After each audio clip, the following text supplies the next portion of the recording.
What good, everybody? It's your boy ShowTyme the Vision. We live and direct. Salute to all my people out there, man. I hope everybody having a fantastic Tuesday, man. Salute everybody, man. Salute to my boy. Hold up, man. This nigga man crazy. I ain't even. Hold up, bro. Hold up. We gonna get to it. Hold up. Salute my boy Anthony. I see you, man. Salute Davies. What's up, What's up, home? Salute J. Lou. Of course, my boy Elder, man. Salute my boy Elder. Bruno. Salute on Love and Ears. With my boy Marion, man. Hey, look, we're gonna talk. Look, we're gonna get to it, man. Hold on a second. Hold on just a second. Hold on. But this man Marion think, see, you don't know, y'all don't know how I rock. Y'all don't know how I roll, man. Apparently Marion do. Most of my people know how I'm coming. Man, salute everybody, man. Let me wait to get a couple more people in here before we start. Setting up right now. Man, it's a beautiful day, man. Beautiful day in the neighborhood, y'all. We got a lot of popcorn material tonight. Y'all know how I'm coming with the Minnesota game. So y'all catch me sound like a Minnesota fan because I got money on. Don't get mad at me. Be glad. I'm gonna tell y'all this too. I appreciate y'all, the donations, the hitting the like button, all this stuff. Y'all been a big support, bro. Salute to everybody.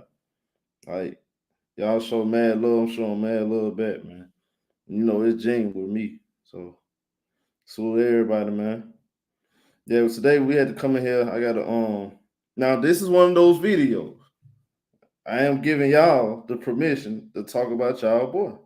Hey, this is one of them videos. Y'all like to talk about them so much. Hey, this is one of those. Y'all want to bring the name up? Go ahead. Come with it. On this particular video right here, everything got something to do with Klutch, we're going to talk about it. But this is the question. And no, before y'all even jump out the window thinking like, man, I am not saying this. Look at the title. How I rock, homie. If I got a question mark to the title, that don't mean I'm really saying I'm asking the question. What I want y'all to do is come in here and educate me. I'm asking the question. I'm gonna give you my opinion on it, but I'm asking the question. I want y'all to get y'all opinion. I'm not running with some narrative. This is not a narrative thing. Me, I'm just running the question because I had to put this question out there because I've been listening to a couple of people. It's like 3-4 people. A lot of people been blaming Rich Paul for the Ben Simmons situation. They blaming Rich Paul for, things that went on with Nerlens Noel. I heard, whatever happened with the Nerlens Noel situation, they blamed him for it. Rich Paul, born December 16, 1981, 40 years old. I mean, he's a very smart, educated dude, in my opinion. Yeah, hit that like button. Man, crazy, man. Man, can I start on? God, dog. Yeah, but LeBron James has done a good job of making sure the guys around him better themselves, put them in the right position, better their life. You got to salute LeBron for that. A lot of people are pissed off. A lot of other agents, a lot of folks.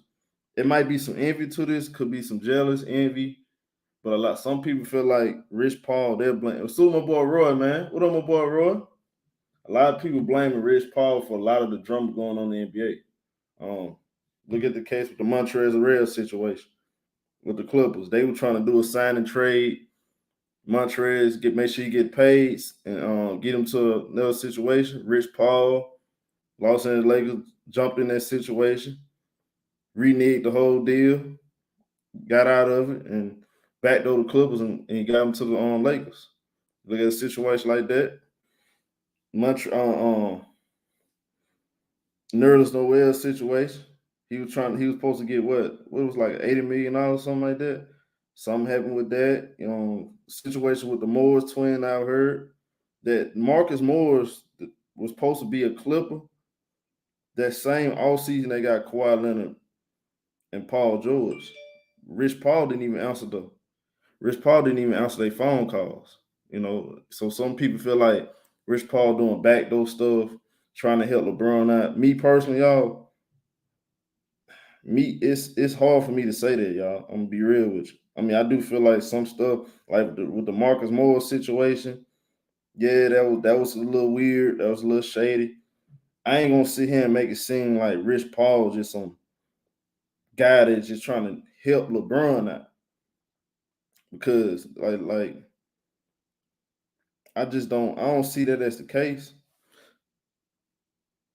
I really sit back and look at Rich Paul, guys like Rich Paul, Mary Carter now, and I said I put my personal how I feel about LeBron as a basketball player aside, and I can honestly say what they're doing is very powerful. You talking about a bunch of African American men laying down power moves. You can't hate off that, bro. I just don't. It's hard for me to do that. Now, there's some things I didn't like about Rich Paul. I'll tell y'all that. Like the Marcus Moore thing, I didn't like that. The Ben Simmons situation. Then you got a situation with Ben Simmons, right? Some of the homies, they feel like he's the reason why Ben Simmons not playing. I don't know what the case is. I can't really put my finger on this. I'm trying to figure out what's going on with Ben Simmons. Is he really hurt, or is he has a mental issue? Reading these reports, it says more about his mental than injury. I think he had a back injury. I'm not saying faking an injury or anything like that, but I honestly feel like it's something going on. Something. Rich Paul, smart guy, millions of dollars to help. Now I'm not saying these are hard deals. I'm not saying they're easy. He helped LeBron get a lot of deals, right? But he LeBron, so a lot of them deals will come knock on the door. That's what most people say. But I think Rich Paul brings so much to the table.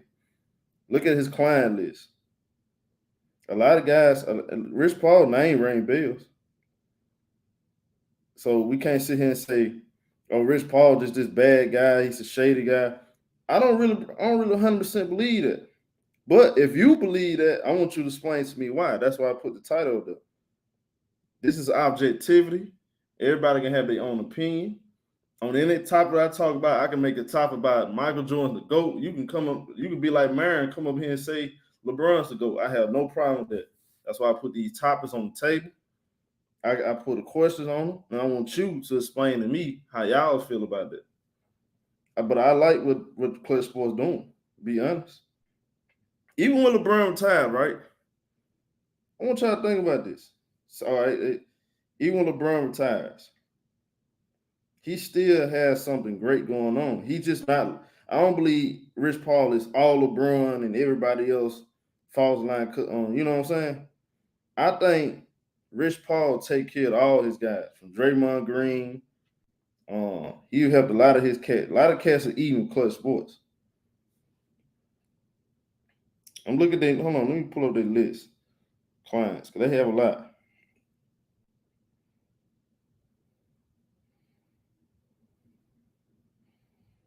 Let me see. Pull up this list right here. Look at this list, y'all. They got Alonzo, Darius Baby, Eric Bledsoe, BJ Boston. You know what I'm saying? BJ Boston a Clipper too now. Eric Bledsoe was a Clipper. Miles Bridges,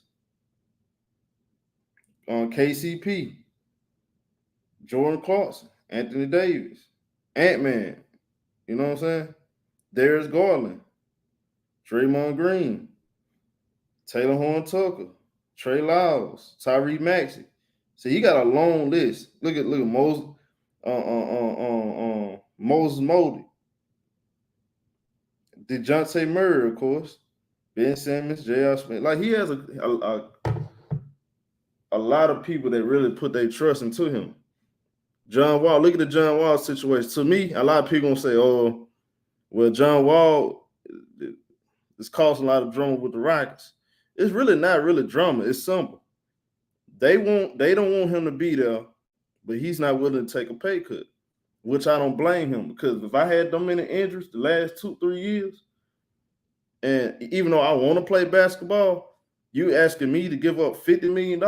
I'm not doing that, bro. I'm gonna sit down for the next 2 years, collect my money, you know, because there's no guarantee I'm gonna get another opportunity like I got now with this money, because John Wall's in a situation where I really can't blame him, you know. I can't really blame him for what's going on for real, like with the Rockets, because you getting paid all that much money and you having all those injuries. You never know, bro. I say he get a buyout, right? He go to another team and he get hurt. He gave up all that money, and then it's likely that team might cut him or might not he might not get another opportunity. And he left a whole lot of money on the table.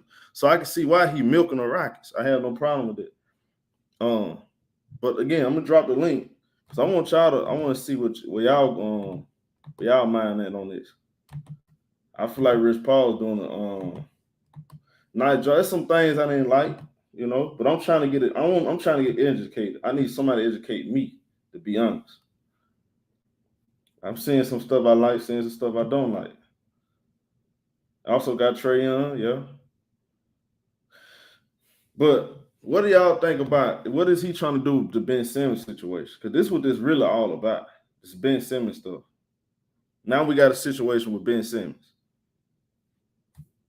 Is he trying to get Ben Simmons away from Brooklyn Nets? Is he trying to sabotage Katie and Kyrie? Now to me that's a big hypothetical right there. Him using Ben Simmons, he using Brooklyn Nets to sabotage. That's retarded. See, I don't know if I can ride with that one because I'm. That's retarded. That's retarded. 100% proof on that. But yeah, what you ain't got no, on that? Yeah? Ain't no 100% proof because ain't no proof on that. That's retarded. That's just conspiracy people that believe that everything Klutch does is to please LeBron, and it's not. Klutch is an empowerment group, man. And what Klutch is really doing, if y'all watch them and just look at the pattern that they are empowering players to use their power and to bet on themselves. What the league has done is crippled players in the years past, in the decades past, hogtied them to not believe in themselves and to not bet on themselves. Take this guarantee, take this deal, take this, and trust us. You see what I'm saying? And what Klutch is doing is empowering, and they're making moves. And like somebody said something in there earlier, and I commented on it about how he's trying to funnel Ben Simmons to the Lakers. It's not the Lakers that he's necessarily trying to funnel him to. He's trying to funnel Ben Simmons to the place he wants to play at. Ben Simmons wants to be in LA. So he's trying to funnel him to where he wants to be. If Ben Simmons wanted to be in San Antonio, guess what? He would be trying to push for Ben Simmons to get to San Antonio. And what he's doing is a lot of agents in the past, and again, I know this from experience, not just from talking, a lot of agents in the past would be more in cahoots with the teams. The agents would build the relationships with the teams. And then you had an agent trying to talk the player into doing what they thought was best for the team and the agent. The agents weren't always doing what they thought was best for the player. Because honestly, in their minds, this is how they thought, y'all. They're young. They're getting a lot of money. They got bad direction and influence around them. They need somebody to make better decisions than what they're going to make. And honestly, what ends up happening is when you think about it, if you get a relationship with a team, right? And then the team starts to give you preferential treatment as an agent, that benefits you as an agent. That don't help every one of your clients, though, because what if your client don't want to be in that city? What if your client don't like that coach? What if your client don't like the front office? What if your client don't like the weather? You see what I'm saying? And the agent was supposed to be the person that works for the player.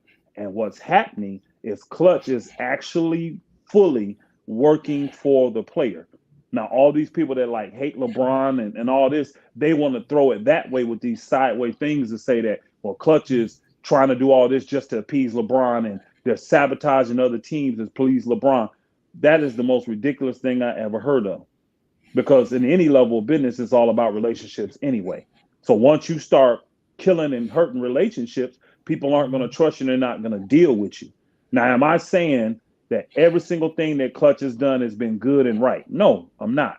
I'm not trying to say that.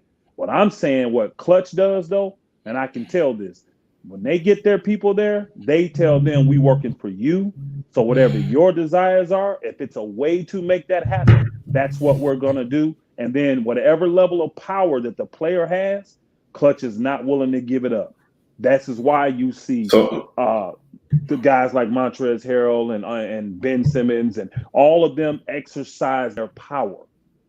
They have the right to do it. It may not be the traditional thing, like Ben Simmons sitting out this year. Was that traditional? That went against the norm. But that's what he wanted to do. So I don't blame Klutch for talking him into doing that. No, that's what he wanted, and they supported him in it. I'm sure Klutch told him all the pitfalls of what could happen from this, the media pitfalls, the financial pitfalls. They told him all of that.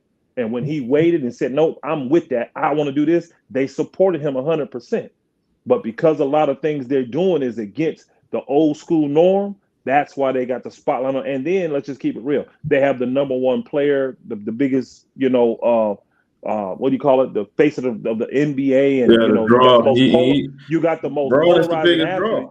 Look at his social media. Yeah, he got the most. Yes. He got the most among basketball. He probably got like 40 million.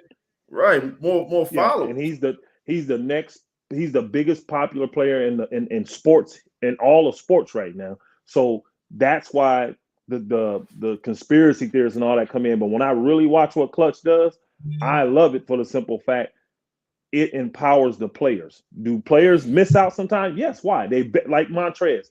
Montrez betted on himself. He took a chance and betted on himself when he went to the Lakers, right?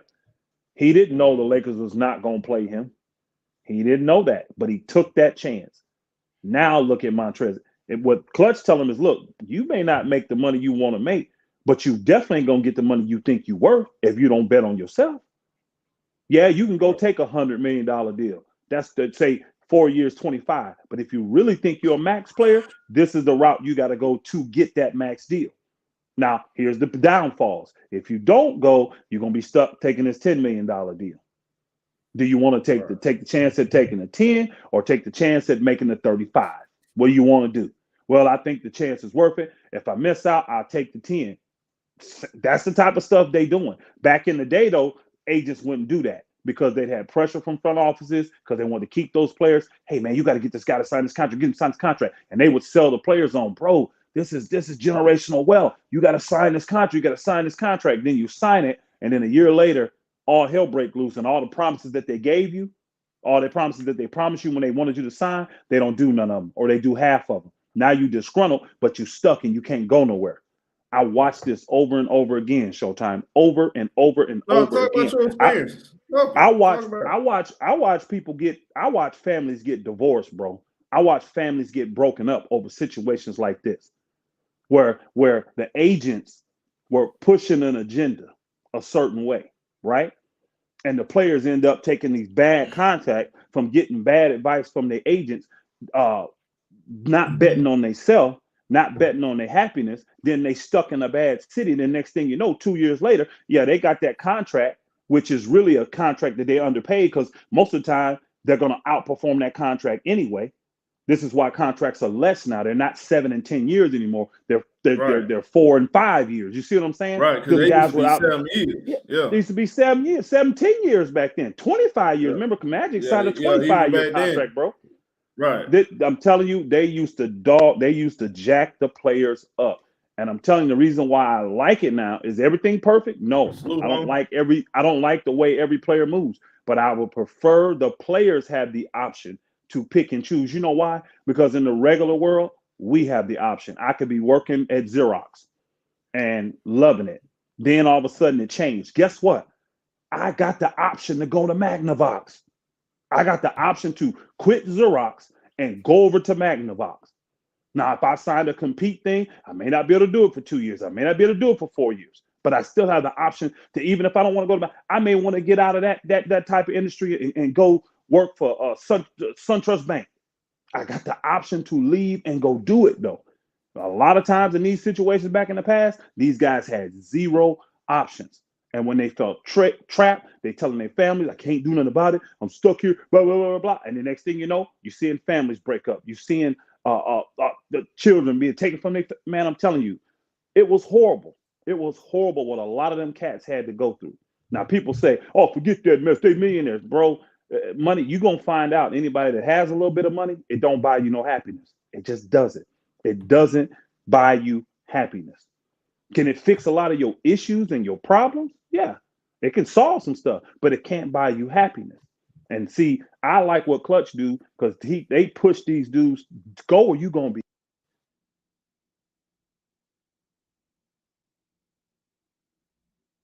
Hell, he probably fell out. Because I want to ask him, hey, BX. I don't know what happened. Yeah, he fell out. But, but BX, what's your take on it? Because what is the situation? Okay, there you go. There you go, Elder. Yeah, I had a phone call. Can you hear me? Can you hear me now? Yeah, I can hear you. Yeah, I had a phone call come in. What is the situation with Ben Simmons, in your opinion? What you think is going on? Personally, in my opinion, Ben Simmons, when he made the decision to go all in, he had to go all in. You see what I'm saying? He couldn't do it. He couldn't do it. There was no way possible he could do that. He could not do it. He had to go all in. So once he went all in and called Philly's bluff, he lost all that money. Then when it got to a certain point, even with the trade and everything, the only way he's going to be able to get that money back is to go to court. Your court case has to be structured and put a certain way for you to even have a good chance to win. Let me just say one thing, Elder. I'm sorry. Hold on. Let me finish answering this question. Let me finish answering this question before you do that. All right. So I think his main motivation right now is to get the $20 million back. And it doesn't benefit him and his case if he's on the court playing. It just doesn't. It don't benefit him. So I believe all along you believe he wasn't going to play. Yeah, I said that. If you go back and look at anything I said I don't expect Simmons to be on. I don't expect him to be on the court at all this year. He had to be all in. And once they lost so much, because remember at first he wasn't losing the money. And remember at first he wasn't. But then when Philly came with we need you to do this on the psychiatric thing, remember? Then they flipped and they start taking that money and putting it in escrow. And then the league said, boom, boom, boom. Now certain time, now you can start putting it back in your account. I was like, Philly has no motivation to even move him because they're not losing any money. If they were losing money, they would have been moved Ben Simmons. But once that thing happened, then everything switched for him. And that's what I mean by you have to be all in. I guarantee you, Klutch told him about this. This could happen. If it does, you're going to have to be willing to do this. So him going out there to play a few playoff games and then risking his $20 million, that's not a good situation for Ben Simmons. He looked at it and said, I can go play in the playoffs right now and probably lose the opportunity to earn this $20 million back. Is that worth it? And to him, it wasn't. And I'm not mad at Ben Simmons for it because I don't think there was a championship team. He hadn't played all year. So going out in a high intense situation like the playoffs, more than likely, he probably would have got re-injured. More than likely. He probably would have got re-injured because he hadn't played all year. So I don't have a problem with Ben Simmons. I expected that out of Ben Simmons. I expected it. But let the other brother, he said he got a question or something. He can go ahead, BA. I ain't got no question, nigga. I'm plugged in. Look at salute, Elder. Okay. It's BA. Salute, my brother.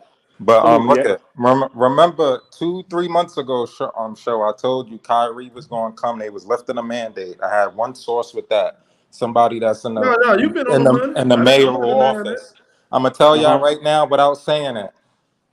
I know somebody that's in the camp. Listen, Ben Simmons is stalling, bro. He's out of there. He ain't gonna play for the Nets, bro. You said he's stalling. Play for the Nets? He's stalling.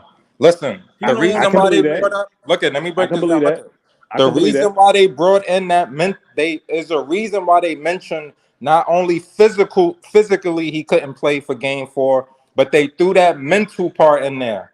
They want to move delicate with him in this situation. Rich Paul, that was their idea to throw that in there. They could have just said he woke up with his back sore and just let him get killed on the internet. There was a reason why they said mentally, right? Mm-hmm. They're gonna going forward. They're gonna move so delicate with Ben Simmons. They're gonna. He stalled out. He stalled. That was their plan. They stalled. They stalling right now. Now going into the off season, they're gonna meet all his requirements. They're gonna move him, bro. He's not playing for the Nets, bro. See, and you that's know why. what? BS, go ahead, that's why I be asking you, BS, because I know, because BS, you say a lot of dumb shit, BS. But when it comes when it comes to the news on the Brooklyn, you be right on the money. That's why I'm asking you, because y'all, everybody's opinion matters. I'm not shitting on you or your source. People know me. Look, bro, it's not I just that be hard. trying to be controversial, It's not that so hard. you know that when I come on here. I understand. Don't be too. Sometimes you sound too off. You tend to be a little too off to me. But go ahead, yo.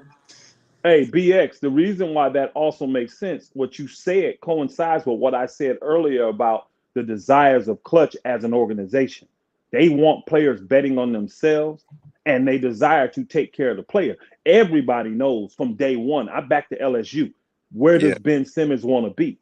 He wants to be in LA. Now, check this out. You got an organization that just showed you that they can be the middleman to get someone where they want. James Harden admitted when he left Houston, he wanted to immediately go to Philly because he wanted to be with Morey.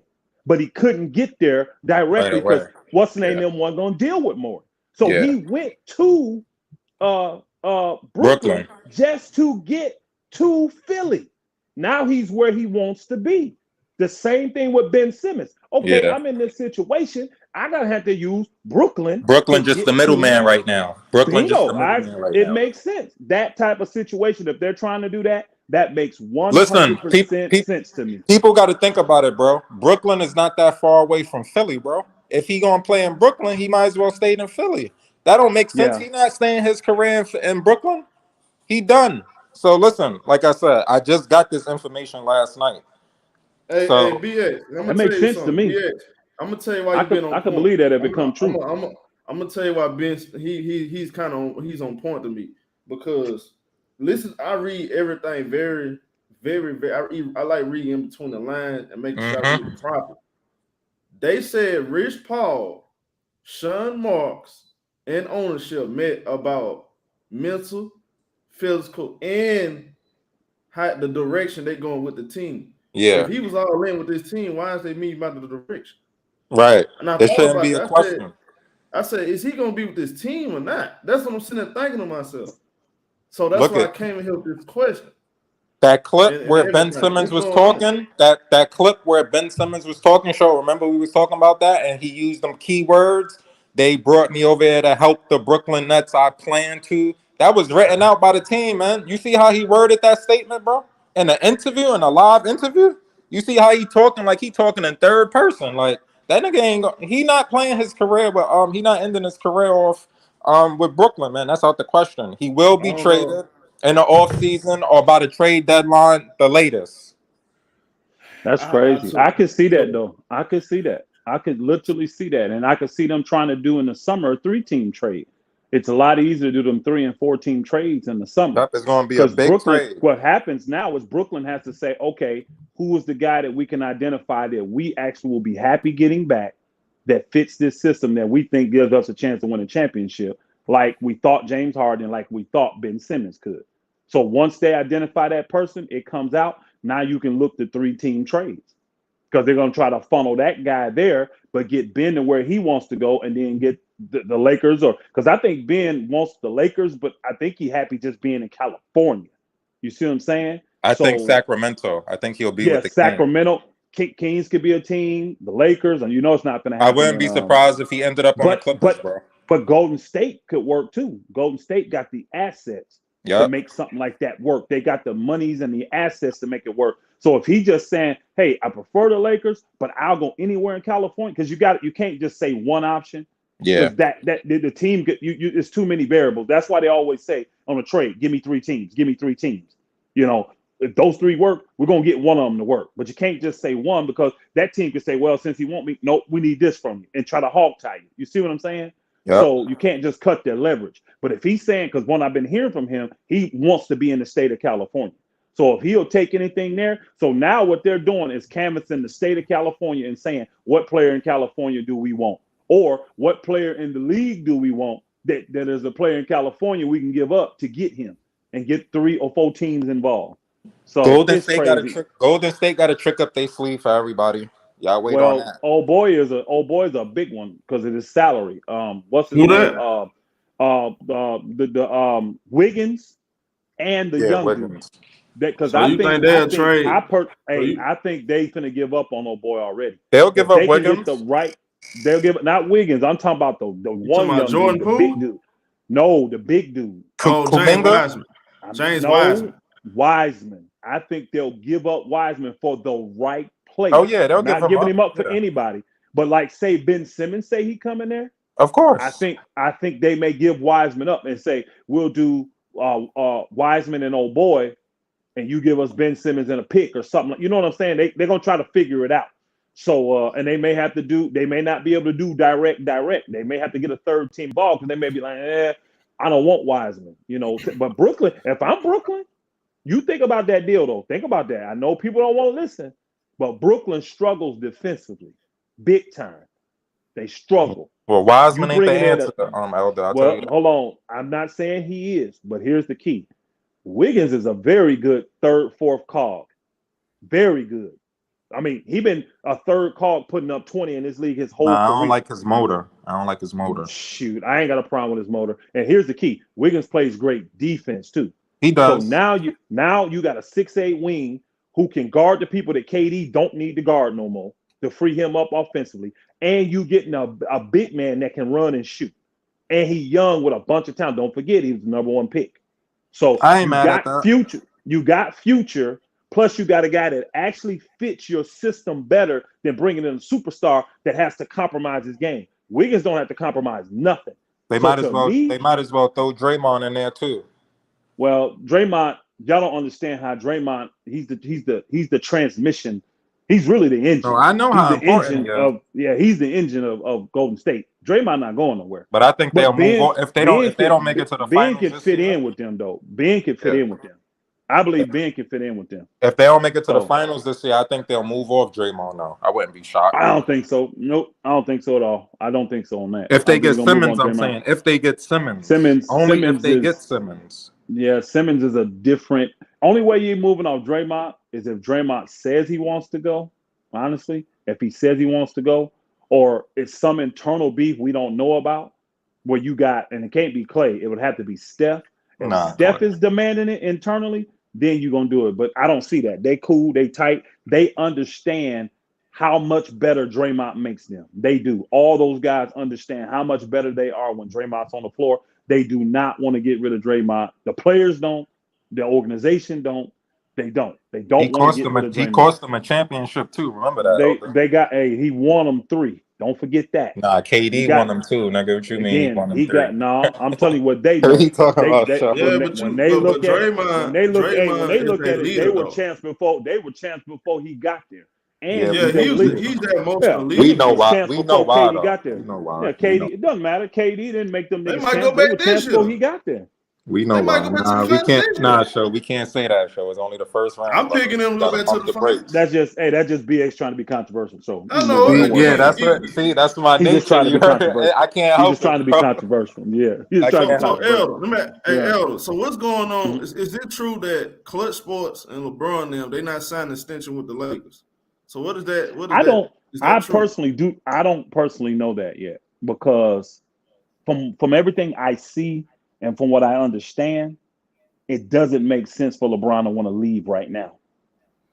And the Lakers have made it very clear publicly. So they would either have to eat crow or do what they said. Remember, everybody was talking about Anthony Davis finna get traded. Remember, Ticket, all them boogers was putting this stuff out there. He's finna get traded. Jake Fisher came out and did that article and made it clear because he's an insider for the Lakers. From my sources, from what I'm being told, they ain't even thinking about it. Then Fat Boy, whatever his name is, Windhurst, he came out 2 or 3 days after that saying that, yes, he is going to be traded. Yes, he is. Now, everybody know that's from LeBron's side. That booger works for LeBron then. So now we got a controversy. What the hell's going on? Here's the key. The Lakers like, we're not playing that game. Then they came out and put the article out. The only way they did it through Laker Nation then, remember? The only way we would consider trading AD is if LeBron doesn't sign. So now they done threw that all the way back on LeBron. So all Laker fans know, if the Lakers are even trying to trade AD, it's because LeBron ain't signing. And they have committed to blow the thing up. So, but to me, looking at this and the way Brown wants to maneuver this thing, and I don't see LeBron. LeBron knows he can make the playoffs if he made the mistake of bringing in Russ. It backfired. He knows that. But LeBron knows you just get the right base pieces in here, that team can still make the dang playoffs. Even with injured players, they can do it. You just had a really bad thing with Russ, and then you had no momentum to move nothing. If you get 2 to 3 solid, LeBron knows if you get 2 to 3 solid players for Russ, solid role players and know how to play defense, and then make a few more moves, they're going to easily make the playoffs. There won't be no problem with that. I'm not sure about that, Elder. Well, here's the thing. Oh, you talking about with AD on the team still? Oh, yeah, absolutely. With AD yeah. Yes, yeah, with AD on the team. Yeah. I don't think, and so I'm going back to all the stuff in the media because that's all we know. LeBron guaranteeing he never said with the Lakers. He just said, I'm never missing the playoffs again for the rest of my career. So if he goes somewhere else, that ain't guaranteed. He don't know what he's going to get going to another place. You ain't guaranteed to make the playoffs if you get traded to Cleveland. You definitely not guaranteed to make the playoffs if you get traded to OKC. Who's LeBron's third team? Miami? You already know the Lakers not finna work that out. Unless you get we could, but we ain't taking it back Kyle Lowry. You see what I'm saying? We ain't taking back Kyle Lowry. So I think it benefits everything I'm looking at in LeBron's life. It benefits him to stay in LA longer. So, but you have to, again, what is Klutch known for? Players using their leverage. They push their players to use their leverage. LeBron can't commit right now. He would give up all of his leverage. But inside, they probably already made the decision that he's going to resign. Elder, keep this in mind too, Elder. I can't say this. I read the whole thing. They're going to revisit. Now, this is a Klutch move. They're going to revisit Russell Westbrook for John Wall. Again, I think what the Lakers is going to do, that John Wall deal, plus especially the way Houston played themselves, it's so far down the list now.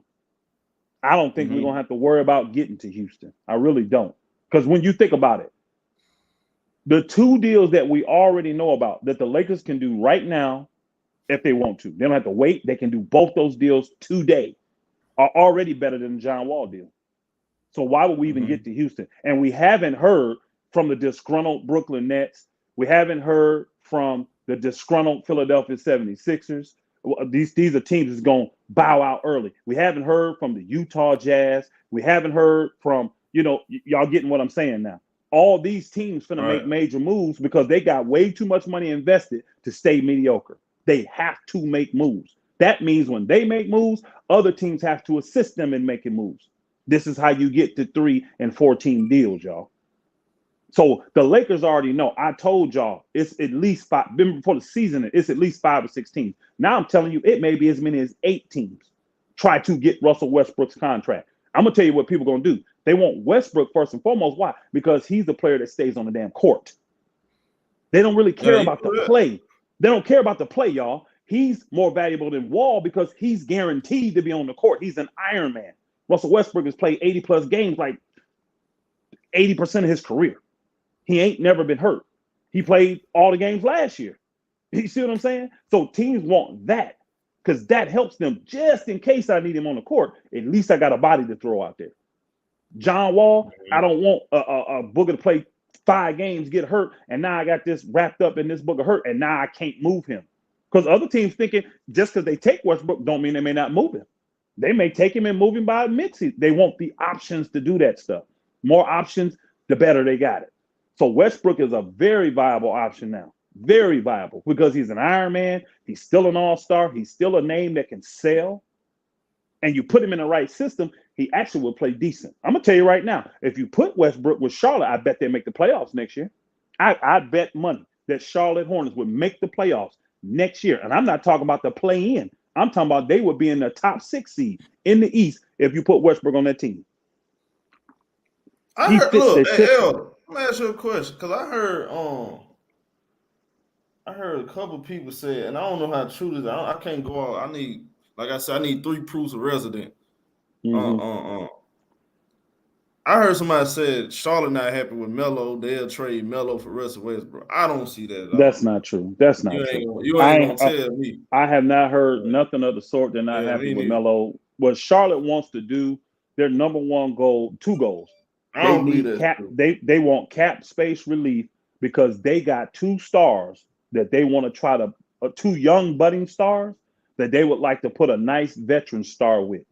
See, their stars are on the lower end max contracts. Well, Melo's on a rookie, so you good. And then old boy is gonna be on the low end max deal. What's his name? Bridges. He's gonna be on the low end max deal. They want to get rid of their dead weight to maybe talk some maybe B+ level superstar that may not get the money somewhere else and want to go there and play with those guys. That's what they really believe. But you got to have the money to sign him as a free agent. So this is why they want Westbrook so bad, because he gives them that option. He does. He gives them that option. And Melo easily can play off ball. He played 2 the majority of his career. He don't have to play point guard. So you can put Russ there and shoot. Lonzo played point with him the whole time. You can put Russ at the point, put Melo at the 2. I hate to break it to you, Elder, but MJ not going for that. That nigga not. I know Russell Westbrook is Team Jordan and all that, but MJ ain't no idiot, man. That nigga ain't. I'm gonna tell you right now. I heard different on BX. They actually will take him, BX. Man, I'm telling you right now. Charlotte has made it clear. Take him at what cost, though? They not trading nothing for him. They've already said what they would do. Charlotte has. This is public, bro. You can just go read these. These are coming out from Charlotte, not from people thinking. This is coming out from their camp. They want to get off Gordon Hayward, and they will even consider throwing it because the Lakers may come back saying, think about it. The Lakers, they saying that's the contract because he's making $30 million for the next. He got $30 million a year for the next 2 years or something like that. So they need to get off his contract, and to do it because they know he's hurt and all that, so nobody's gonna want it. To do it, they're willing to offer Terry Rozier. So you can actually do Gordon Hayward and Rozier for Russell Westbrook. And the Hornets have already made it clear they would do that. Now, to me, I don't want that deal if I'm the Lakers. But again, that's a deal that's on the table already that's better than the John Wall deal. They doing that for salary purposes. I get that. I just said that. Doing that for salary purposes. Russell Westbrook would be moved again. He ain't staying there. No, bro. He don't have to be moved. You don't get it. The free agency that they're looking for to sign the guy they want only comes not this summer, but next summer. Russell Westbrook numbers will be off the books. He will be off the books. Who the guy they looking for? I don't know exactly who they looking for. They haven't made it known to me. A max player, basically. A max player. Oh, yeah. This is what all the teams want. They want a max slot because this is what people don't understand. Everybody, like I said earlier with the trade, everybody has their 1, 2, or 3rd option for trade. What happens when you can't get to 1 or 2? A lot of teams' 3rd option becomes their 4th or 5th option when the money starts drying up. Because again, what's motivating these players? Y'all don't get it. The majority of these players are not motivated by championships, y'all. They could actually care less about winning until they get on the court. Once they're on the court playing, yes, they want to win. But no, their number one motivation is that bread, their brand, that bread. So if a team wants to pay this, that's exactly what it is. If social media time. Absolutely. If a team wants to pay them that bread, now that team may move up from 5th or 6th on their list to 3rd on their list. And then deals got to happen quick because you see in the free agency, money dry up real fast. As Dennis Schroeder. Point guards was the number one thing last year. Look how quick those point guards moved and dried up. It's going to be the same in 2023 with all those big name free agents. They all going to get bought up, dry up real quick. And then somebody may look and say, shit, Charlotte look good. They got Melo and man, that fits. They run and gun. That fits my system. I'll go there and take $35 million. And that may be the 3rd piece they need. So how else are you going to get a player in Charlotte? Think about it. Nobody's just going to put Charlotte at the top of their list. You see what I'm saying? So that's the way they have to maneuver to get a player. So yeah, don't be surprised to see if that deal go down. Westbrook there and actually playing for Charlotte this year. And then when his contract up, let him walk. Simple. We got the cap space now. That makes sense? Yeah, that makes sense. I thought, Elder, whenever you talk about the Lakers, I think you talking about from a talent standpoint, the Charlotte Hornets, Russell Westbrook. That's what that's why I'm asking. That's why I'll be asking you like that. Now, honestly, bro, business-wise, yes, I can see that. Jordan, it's all about business first. It's always business first. But Jordan, to me, the moves that he's made from a talent perspective, I would not be surprised that if Jordan felt like that Westbrook fit his system better, and that he is the one that could put Westbrook in a situation to thrive. Because I know this: if Jordan looking at the talent he got in Charlotte, and he looked at what Westbrook did in Washington, leading them to the playoffs, why would he think he can't come there and do that for Charlotte? Because he got more talent. The thing about Russell Westbrook too, a lot of people like to watch Russell Westbrook. They do. I just felt like he's excited. Again, I'm standing on what I said. On a team that's looking to win a championship, he can't be a starting point guard. On a team like Charlotte, Washington, absolutely. Because number one, low expectations, small market, and those guys are going to appreciate him. Guys are going to buy those jerseys with the 0 on the Westbrook on them in Charlotte. It all makes sense. Logical. And they will listen. And those young guys will listen to Westbrook for the year that he's there. They'll listen. They'll get in line. They'll let him be the superstar that he is. He and got then cash when it's over and done, when it's over and done, then they got, again, let's just say it worked. Let's just say them bookers been up being 5th or 6th in the East. And they can't sign a star. They may want to do a short-term deal with Westbrook. 2-year, $40 million, something like that. Who knows? That's better than being tied up. That's better than being 3-year, $90 with Gordon Hayward. That's what they are now. So that's why they want to get. That's why they want to get rid of Hayward is completely useless. So. Salute, Herm.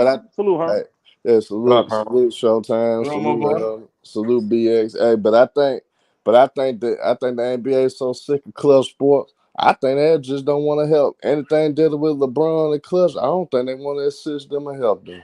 I honestly believe that. So I don't. So Hearn, you believe? I don't believe that at all. Do you believe Rich Paul Klutch Sports is sponsored for a lot of drama? It's more bad than good. That's what you're saying. In a sense, because they did have so much power, and I think owners don't like that. And I honestly believe that they to the point like why they probably to the point like why would we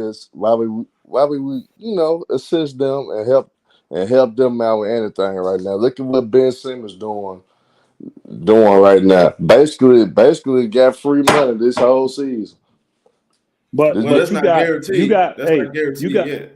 It ain't, and you got other guys that with other agencies because Harden ain't with them. You see what I'm saying? We can name other guys with other agencies that's spending money and doing the same thing. So what I'm telling you, when it come from a business standpoint, they'll put stuff out there publicly now because that's how you fight today. You fight in the media today.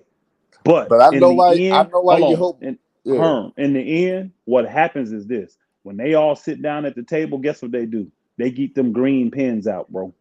And they talk about that money, and they talk about, okay, yeah, you might not like me here and there, but with this client of mine coming here, this is the kind of projections we see for y'all to make this and this and this and this. When they start talking all that, when they can clearly see this is a good business decision for me, they'll swallow all that stuff they hate for Klutch and all that kind of stuff. Unless they just start getting burnt and understand what burnt means. It doesn't mean you get taken advantage of and it don't go the way you want. That means that, something bad happens and you got $100 million invested and you only got $10 million back. That's getting burnt. You see what I'm saying? These type of deals ain't taking place.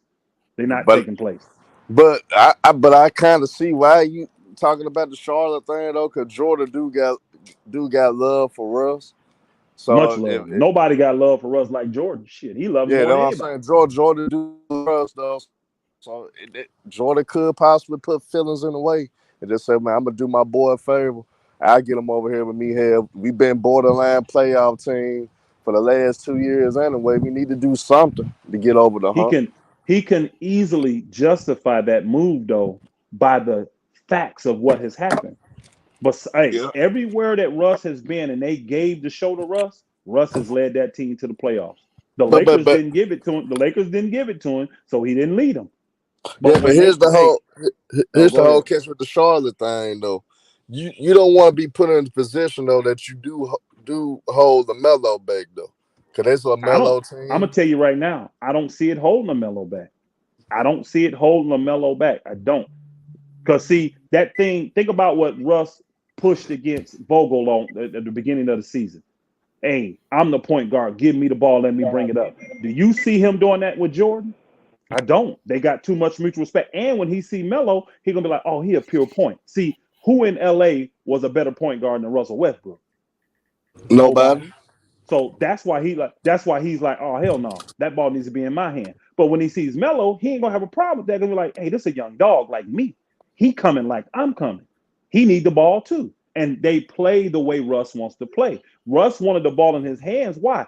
I need to pick up the pace. These niggas is running too slow. He ain't got to do that in Charlotte. They want to run. He's not going to have to say, run, run, run. No, he's going to be catching up with them young bucks.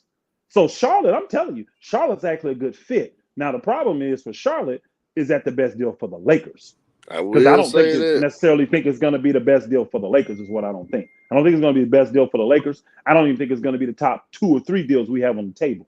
I really don't. I don't see. Yeah, you want that Kings deal. Teams, I know you want that Kings deal. Well, that could be a promising deal. But what I'm saying is this: we really don't know the deals yet. We have to wait till these playoffs play out, and the Lakers understand that. But right now, they're not even the top deal now because the Indiana deal is better than theirs. They would rather do the Indiana deal over the Charlotte deal.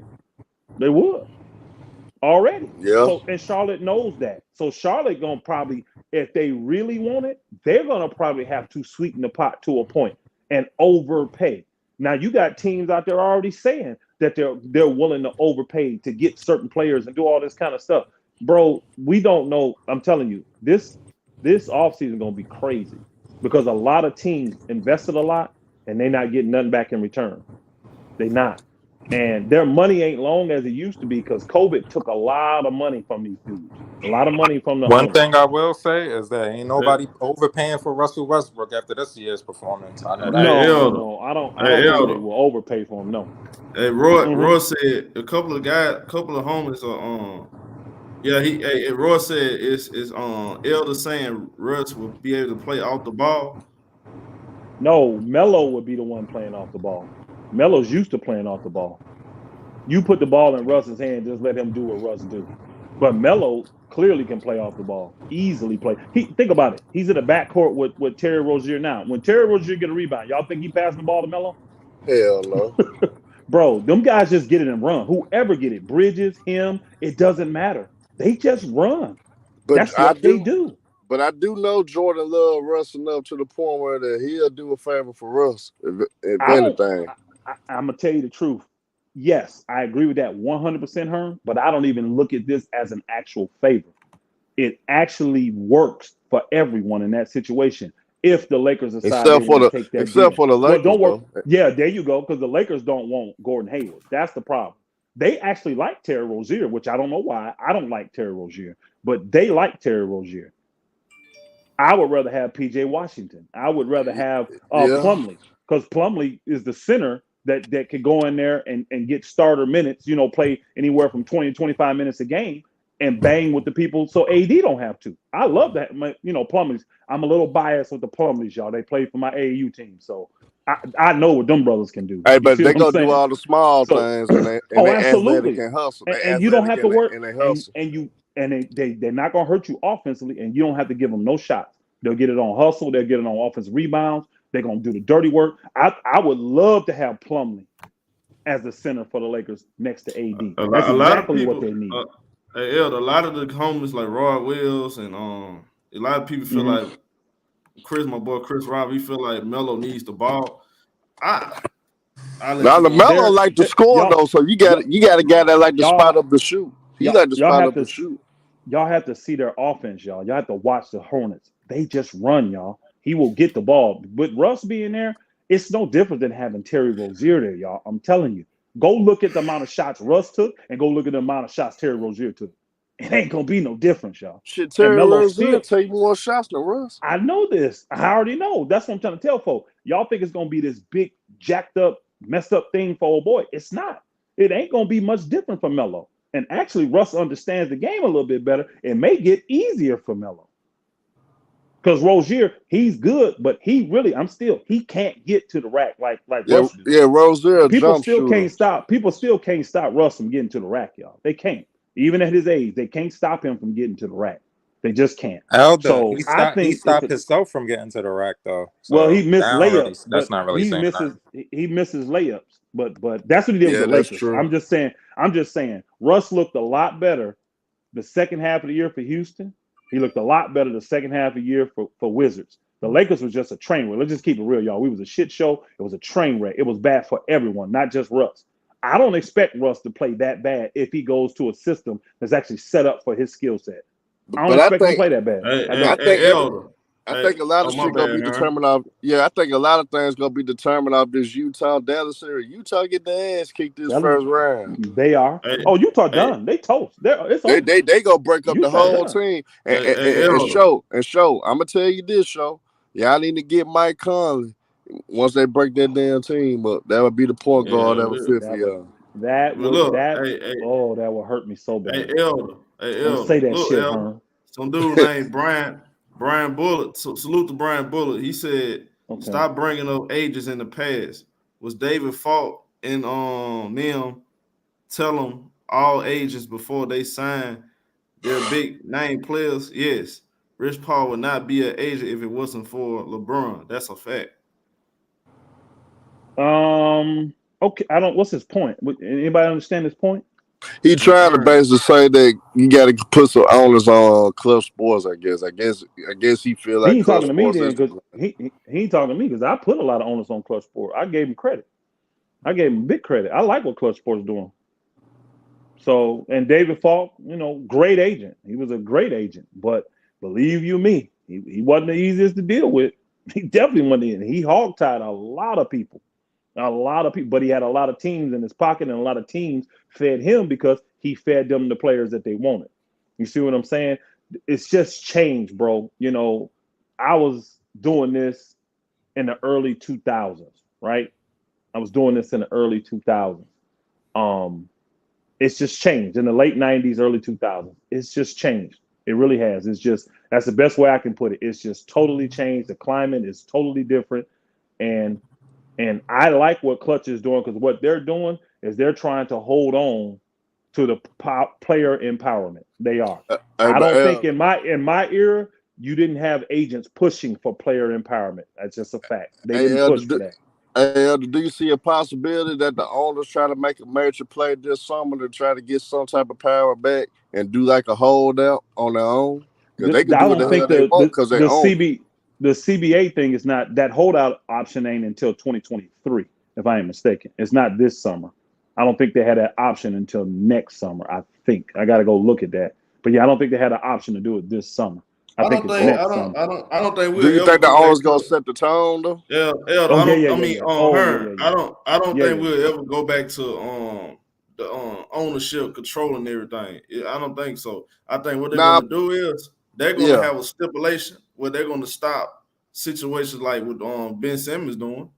I think they're gonna do like the football contract. They gonna give you some partial money guaranteed, but they gonna most definitely make you earn your money. Herm, I can guarantee you that ain't gonna happen. That's the one thing I know the players would rather not have the league than not play on guaranteed contracts. They would never do what football did. See, football could justify it because what most people don't understand, the average football player career is only 3 years.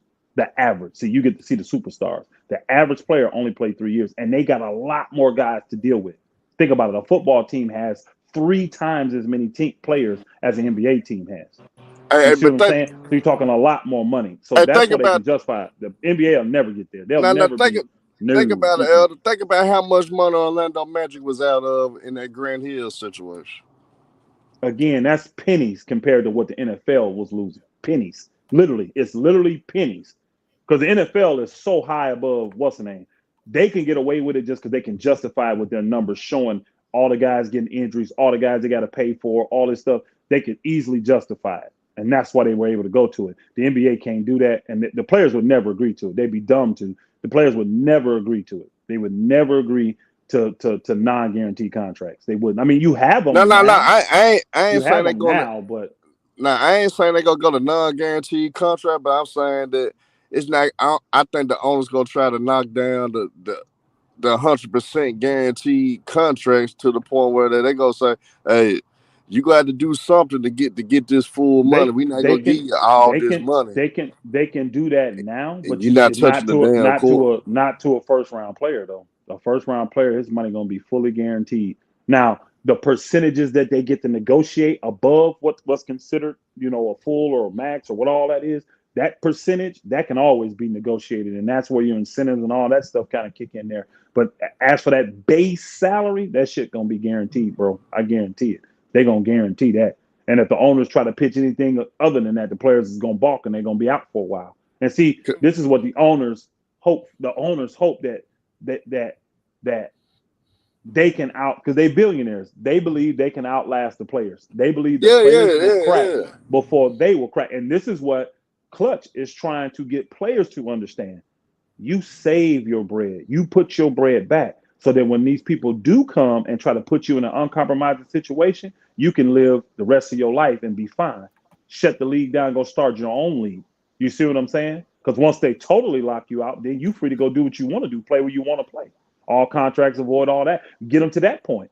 But you got to be unified in that front. This is why Klutch is working together and staying unified. The problem is getting the problem is getting all black folk to be unified. That's what your problem. Hey, but Elder, why didn't why didn't the Players Association really step in on Ben Simmons and basically let Ben Simmons know, bro, hey, you moving? This shit can affect what we got going. Hey, before you go there, I'm glad you said that. Hey, BX, tell him what you said. I don't know her. Listen, BX. I don't think he was here then. Yeah, I wasn't here. You heard what he said earlier about Ben Simmons? What you said? Nope. What you said, Show? Nope, repeat to the people that just got in here. Give them your take. What you heard? Ben Simmons. Yeah, last night, like I said, I'm plugged in. I done gave insight on certain net situation months ago that came true already, right? So it did. I give you that. So that's why we asked. So last night I spoke, from a source. Ben Simmons situation, he's stalling. He won't play for the Brooklyn Nets. You trying to go to the Lakers? No, I didn't get what team he was going to, but it was just a stall out. Bringing that mental part into it was just so they could move delicately with him going forward. Because remember, when he did that little clip in that little interview asking him when he's going to be ready to play, he said he plans to play with the Brooklyn Nets. They got me here to help them. It was a lot of third person talk, not really, like he a part of the team. And then all of a sudden, it went into the mental aspect of it. First, it was physically. He woke up with a back soreness. Then it was mental. So they drugged that part in. I believe that was Rich Paul's idea. And going forward, more than likely, he will not be with the Brooklyn Nets past the trade deadline. Hey, you remember I told you that, BH, that he said it, like Elder can attest to this too. Ben Simmons said during the offseason before the season started that he wanted to go to LA. He told them, he was telling folks that's where he wanted to go. That's the destination he want to go. Either it was going to be the strippers or it was going to be the Lakers. He want to go to LA. Yeah, so like I said, I haven't gotten a pinpoint destination. I mean, he would like to be in LA. He said it out his own mouth, so we don't got to speculate that. But Brooklyn Nets is more than likely just a middleman right now. Hey, Rob, just like they were for Harden, they just a middleman because Brooklyn and Philadelphia are only an hour and some change away from each other. If he gonna play in Brooklyn for his contract, he might as well just stay in Philly. Yeah, so he's done. So, hey, Rob Wells, you pretty much was agreeing with Elder was saying. hold on. For Jimmy J said, what Klutch clients are relevant? LeBron retired, AD injury prone, Simmons mental case, Levine a playoff bum. Okay. So here's the key. Hold on, my brother. You say they're irrelevant when it comes to playing on the court because you don't appreciate what they're doing on the court. All of those were like on-court assessments. What makes them relevant is the amount of money they make in this league. And all of those guys you named besides Levine are max players. Every single one of them. So that makes them highly relevant in this league because they're the highest of the highest tier financially. That's where their relevancy comes in at, bro. And they dictate. That's why those guys don't take discounts. That's why Harden not going to take a discount now. He's going to get 50 mil from somebody. Watch. He's going to get that 50 mil because he's going to get it from Philly or he's going to have them sign him and then sign and trade him away to somebody that'll pay it to him. They're not – they're relevant. That's the answer to your question. That's what makes them relevant. They are the highest paid players in the league. And Tub Bucket highlighting some key guys they have. DeJounte Murray, first-time All-Star. And Ant-Man. Y'all know I love Ant-Man. Darius Garland, talented, all-star. Miles Bridges, a future all-star. Like, you know what I'm saying? You can't hate off that clientele, baby. That speaks for itself. They got an incredible clientele, bro. Right. That's an incredible list of clients. I would love to. That's because y'all remember, you remember when I was in the business, we were more football. And our list looked like that. That's what our football list looked like. We had them type of players. And back then we had the Deion, Emmett. All of them was with us, bro. All of them. So you see what I'm saying? So it was. Believe me, I ain't gonna say I don't care what they're not doing on the court because I really do. But their relevancy, man, it's the financial impact. That's what's changing the league more than anything. Got a quick now question on the court, they moving to the young dudes. I get that. They moving to the young fellas. Right. Hey, Rod Wells. Yeah, you came here with a question. What salute to you, my boy? I hope everything good with you, man. Go ahead, home. Salute everybody. Salute my brother. Salute, my brother. Question about this whole Klutch thing, man, because I get it. I'm for the brothers doing, they doing what they do, but y'all don't think they kind of ruining it for the younger dudes coming up? Because a lot of their players be moving on some bullshit, bro. From Ben Simmons to AD, a lot of them they don't honor contracts at all. A lot of their clients is young now. I give Klutch that. They got a lot of young clients, and they're gonna get a lot more. They're gonna get a lot more young clients because the young guys understand that Klutch is actually working for them and not trying to force them to comply with the teams and the front offices and the NBA. That Klutch is. I said it in the beginning. I don't know if you was around, my brother. At the beginning, I talked about the angle of Klutch. The angle of Klutch is to preserve the power that the players have. The player. They're not trying to give up any of the power and the rights that the player has. So it looks like BS to us. I get that. But so go ahead, bro. Now I get that part. I'm just saying, like, when this new CBA coming up, bro, it's gonna be a little lockout. I can already tell that because it was gonna be a lockout. It was gonna be a lockout without the Harden nor the Ben Simmons deal. It was gonna be a lockout anyways. You know what's gonna guarantee the lockout? Right. COVID guaranteed the lockout, bro.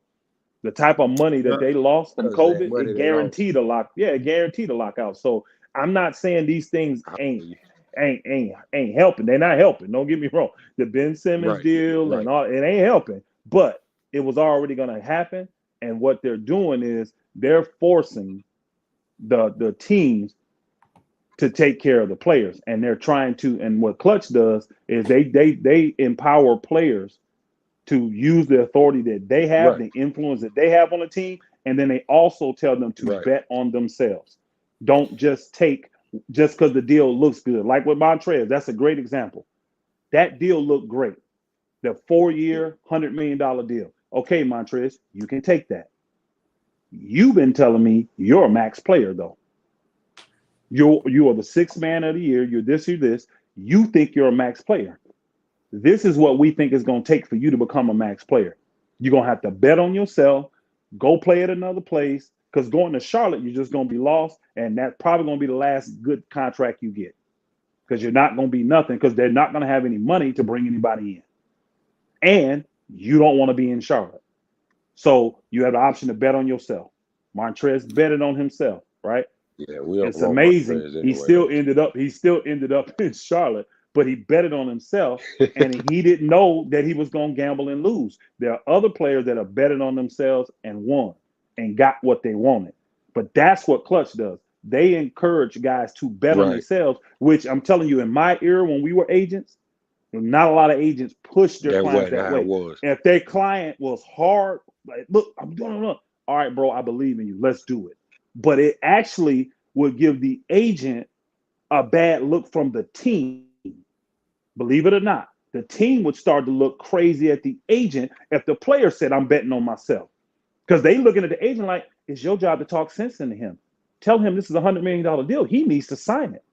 Even though they know this player. See, back then, oh, go ahead. That's my whole point on this Ben Simmons thing, though. Like, I know the teams are looking at Rich Paul like, bro, this is horrible advice you're giving this dude, because I hate the team, bro. Hold on, bro. To who, though? It's horrible. Hold on, bro. It's horrible advice to who, though? It's horrible for everybody, bro. You lying about a mental illness. Is it horrible for Ben? Everything, bro, just because you don't want to play. Bro, we can't just assume it's a lie. We can't do that. We can't assume it's a lie. And what if that's what Ben Simmons wants?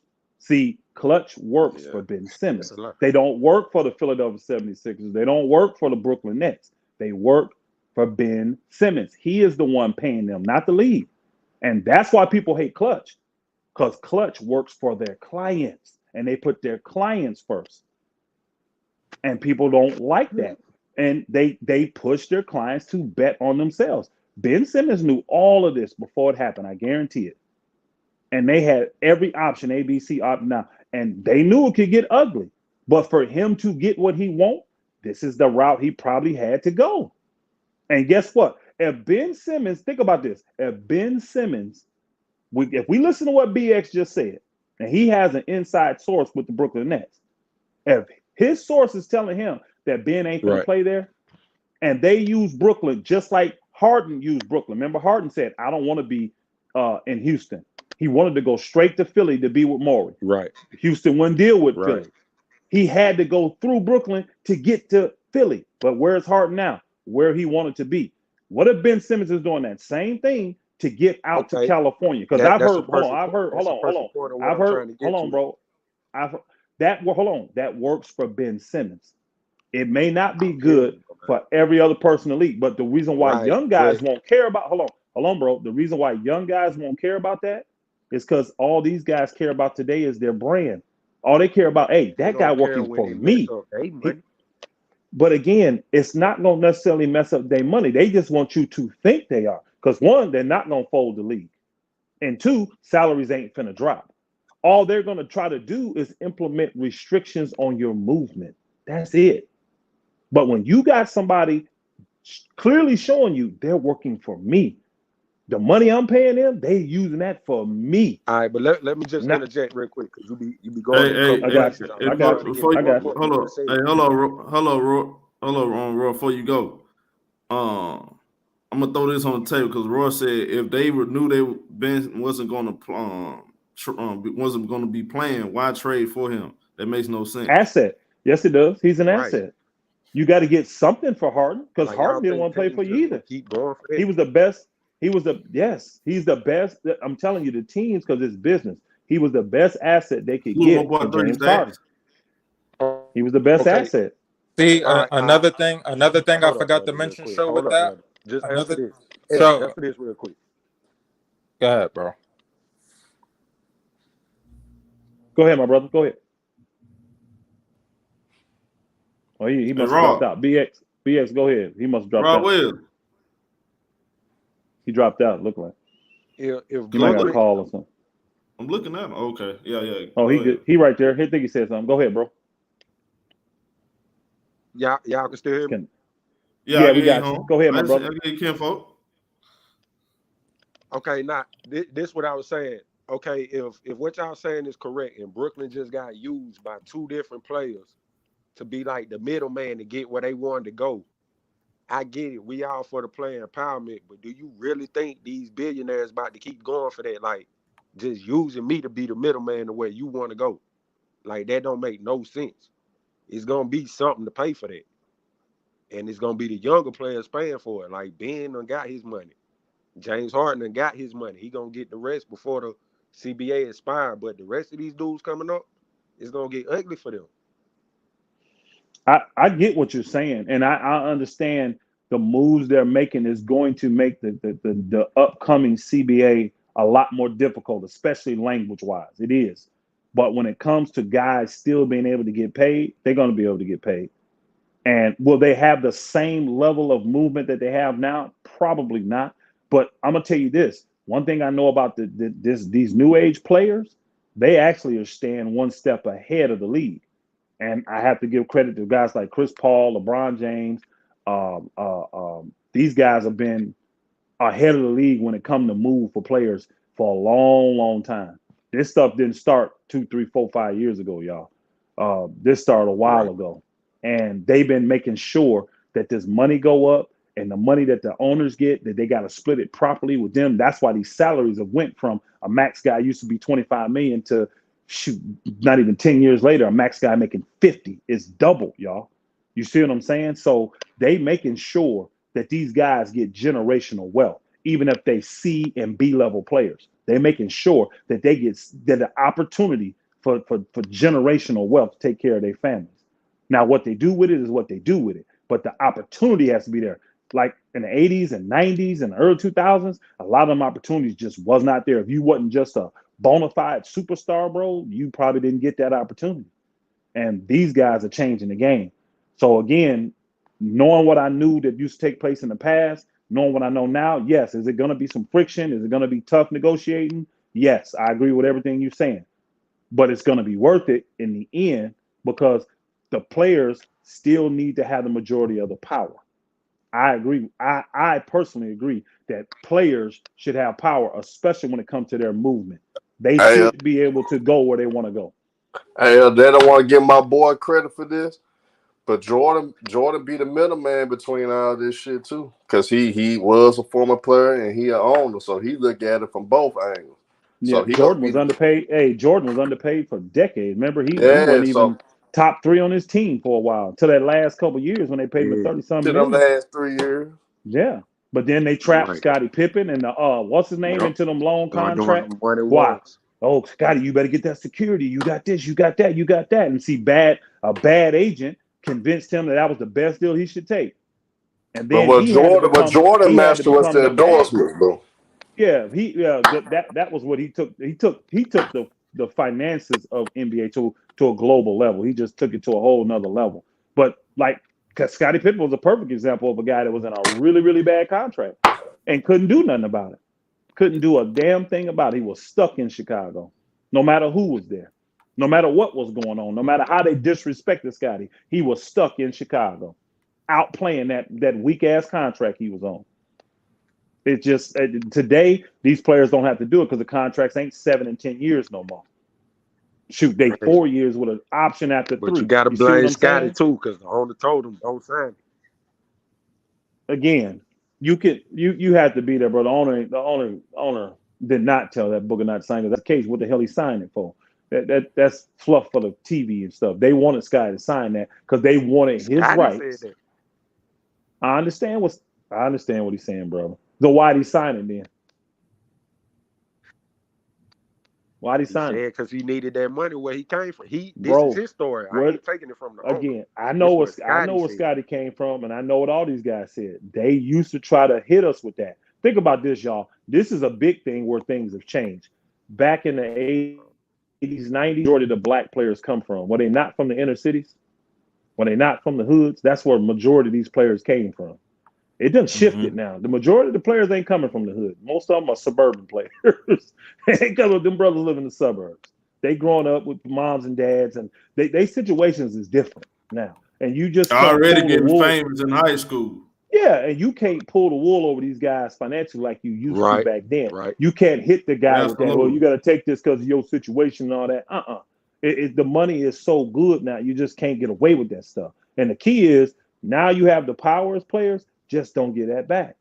You may have to compromise to do good business, but don't give back the power. Don't ever go back to them long contracts. Don't ever go back to your early outs. That's the stuff I know they can never give up. Now, when it comes to tightening the screws, well, once you do sign a contract, you may be obligated like this. They gonna make a Ben Simmons rule, y'all. I promise you they is. And it's probably called the Ben Simmons rule. Right? They're gonna probably call it the Ben Simmons rule. Yeah. And I don't have a problem. I don't have a problem with it. But at least think about this. At least a guy that's stuck in the Ben Simmons rule is only gonna be stuck no more than 5 years, and he's probably gonna be on a max deal. So it makes it a lot easier that I'm stuck in Philadelphia for 5 years max at $200 million than being stuck in Cleveland on a 7-year deal and over the whole. No, because he signed the contract, bro. Well, no, he's stuck as in stuck meaning he don't have the power to move. He's going to be stuck playing there.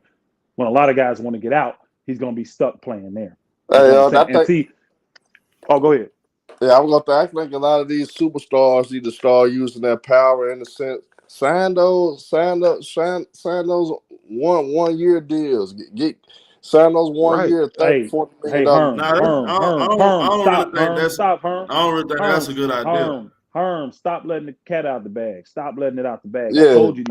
I told you these guys stay ahead of these dudes. They're not concerned about the Ben Simmons rule. They're not concerned about the James Harden rule. They already got options already to circumvent and go around those rules and still do what they got to do. Now, when you are a hurt player, you can't take chances like that. You got to go with the security. That's why I'm telling y'all, that's why Kawhi did what he did. Kawhi went with the security. A lot of these guys after COVID, you notice they signed these longer term deals. They went with security. Even though they had some room in there to play, that's not with COVID. We don't know what's going to happen in the next CBA. Let's get security now. But once the security's off the table, watch these guys go back to some. When you're healthy, you can go to shorter term deals. LeBron already showed you that. You can go to short term deals, bro. Does it make a difference if I say give me $5 million? Give me 5 year. I want $50 million a year. That's $250 million, right? Or does it matter if I get you to give it to me guaranteed over 5 years, or I just play 5 years and you give me $50 million a year? $50 million is generational wealth, though, y'all. $50 million. Don't you know I can stop doing what I'm doing forever? I can get that one time and take care of the rest of my family for the rest of my life if I want to. If I'm smart with my money and know what I'm doing. Make my money work for me, which, all you need is $300,000 to get that going. Yep. Liquid cash. You see what I'm saying? I'm sorry. According to an article that was posted on March 3rd this year, Sam Quinn, NBA is unlikely to follow the NLB's lead with a lockout when the current CBA expires at the 2023-24 season. Woj said there's likely they said they have no interest in having that. I think what the thing is, they're going to go up in the CBA and tweak a couple things. They're going to make a Ben Simmons rule. They already decided on the That's 2 years from now. Then that's 2 years. Yeah, that's another 2 years. That's 2 more years. Okay. See, a lot of people had concerns about the one and done thing. They already fixed that. I think the NBA really wants to move away from that's not fixed though. That one and done thing. Oh, you mean one and done in college? One and done in college. They want to get away from 1 year contracts and done. That's why they because they're trying to move. They're trying to move the average age up, but unfortunately for them, it's just not going to work. It's not going to happen. Because guys want to get paid. A lot of these cats already got shoes. It's too many. Mikey Williams. Yeah, he already got a shoe deal in high school. It's too many options now for guys to make money. So what's happening is the league understands these guys making money without us. We need them. We need them to come in and make this bigger money. So we can't ostracize them when you got a guy that he's in high school and we say, well, you're just not mature enough. Cool. I'm gonna take this $5 million that Nike giving me, and I'm good. That's gonna put my family in a whole nother situation. And then I'm gonna go with the team. I'm gonna go with the team that wants to deal with me properly, right? That wants to appreciate me and build with me. See, what they've done is they've turned it from an employment to a conglomerate. You know, they've come together. They've a merger. That's the word I'm looking for. They've turned it from a corporation that's hiring folk to out there merging. See, like LeBron, them, they look at this like, no. It's a partnership now. It's a partnership. There you go. Partnership's another good word. Yeah, we don't work for you, bro. We're in partnership together. We work together. We in partnership. Yeah, and that's how these guys look at it. That back in our years, they didn't look at it like that. It wasn't. You were an employee. You see what I'm saying? And see, that's why a lot of these deals look jacked up to us because we used to being employees. We're not used to being bosses and running things and saying, you know what, deal don't work for me. You do your thing, I go do mine. I go get the money somewhere else. You know what I'm saying? I do partnerships and mergers all the time. Think about with Michael Williams. You just got that $5 million shoe deal. Now, if you want to, you can go ahead and play in that G League for a year and make another $500,000. Whatever they make. Green, Jonathan Kuminga, they just did the same thing. That's what the NBA see. NBA know, we got to be 3 steps ahead of everybody. Yeah, the NBA not dumb. They ain't dumb. No, but the players got the upper hand right now, though. They do. Yeah, they the ones that got the talent. Hey, I got a question. It ain't going nowhere. I got a question to the homie Brent. He said generational wealth is overrated. Why you say that, home? Nigga, do you have the? Hey, my brother Brent. I'm being very honest with this question. Do you have generational wealth, bro? I could get why he said it, but it don't. Okay, BX, hold on, BX, hold on. I need for you to explain that to me then. Since you get what he's saying, explain it. What he's saying is he probably coming from a standpoint of he from the hood or he middle class. What am I down the line? What down the line are you really gonna see like the benefits and the rewards that your generations down the line reap from your investments or your contracts? Or I gotta hear him say it though. I gotta hear him spell it out. If that was the case, just because I can't physically see it, I should be able to mentally see it. See, like me, I do all the stuff I'm doing now. You think I do all this stuff I'm doing for me? I don't even really get to take the benefit of it now. I'm doing all this not for my children. I'm doing it for their children's children. You understand what I'm saying? All this is established so that they have it. Now, the key is to keep generational wealth going, you have to plug into the people you putting that generational wealth in. Bro, I'm like, y'all, what do you mean by this, bro? Yo, Showtime, you see L Dog? What's up with L Dog, bro? You are taking this to levels to take care of your family going to 4, 5, 6 generations. You just have to train them on how to keep it and not let the system take it back. So what is it? I don't understand. How is it overrated? I don't understand how generational wealth is overrated. I don't get that. Nah, I gotta hear how Brent explain it because maybe I wish he'd come in here and explain it. Yeah, I want to hear this myself too. I want to hear that because I'm building a whole ton of generational wealth. I guess it depends on age too. I don't know. Hey, I'm 49, but I'm building stuff right now that I know gonna benefit. Like I said, I have children, right? I actually have grandchildren, right? I'm building stuff that's going to be not my grandchildren's children, but their children's children. They're going to benefit from the stuff I'm doing right now. I already know it. You see what I'm saying? I already know that. Am I going to be around? Absolutely not. But they'll know where it came from. They'll know where it started. They'll have a legacy. They'll have a heritage to hold on to have some pride in. I need to understand. Brent got to come in here, man. He got to explain that. He got to explain that to me, bro. Nigga, Brent said that crazy statement. I need to hear that, bro. Brent, come on in, bro. It's easy up in here, man. We ain't controversial. I need you to understand. Maybe you got a different perspective that I'm not seeing.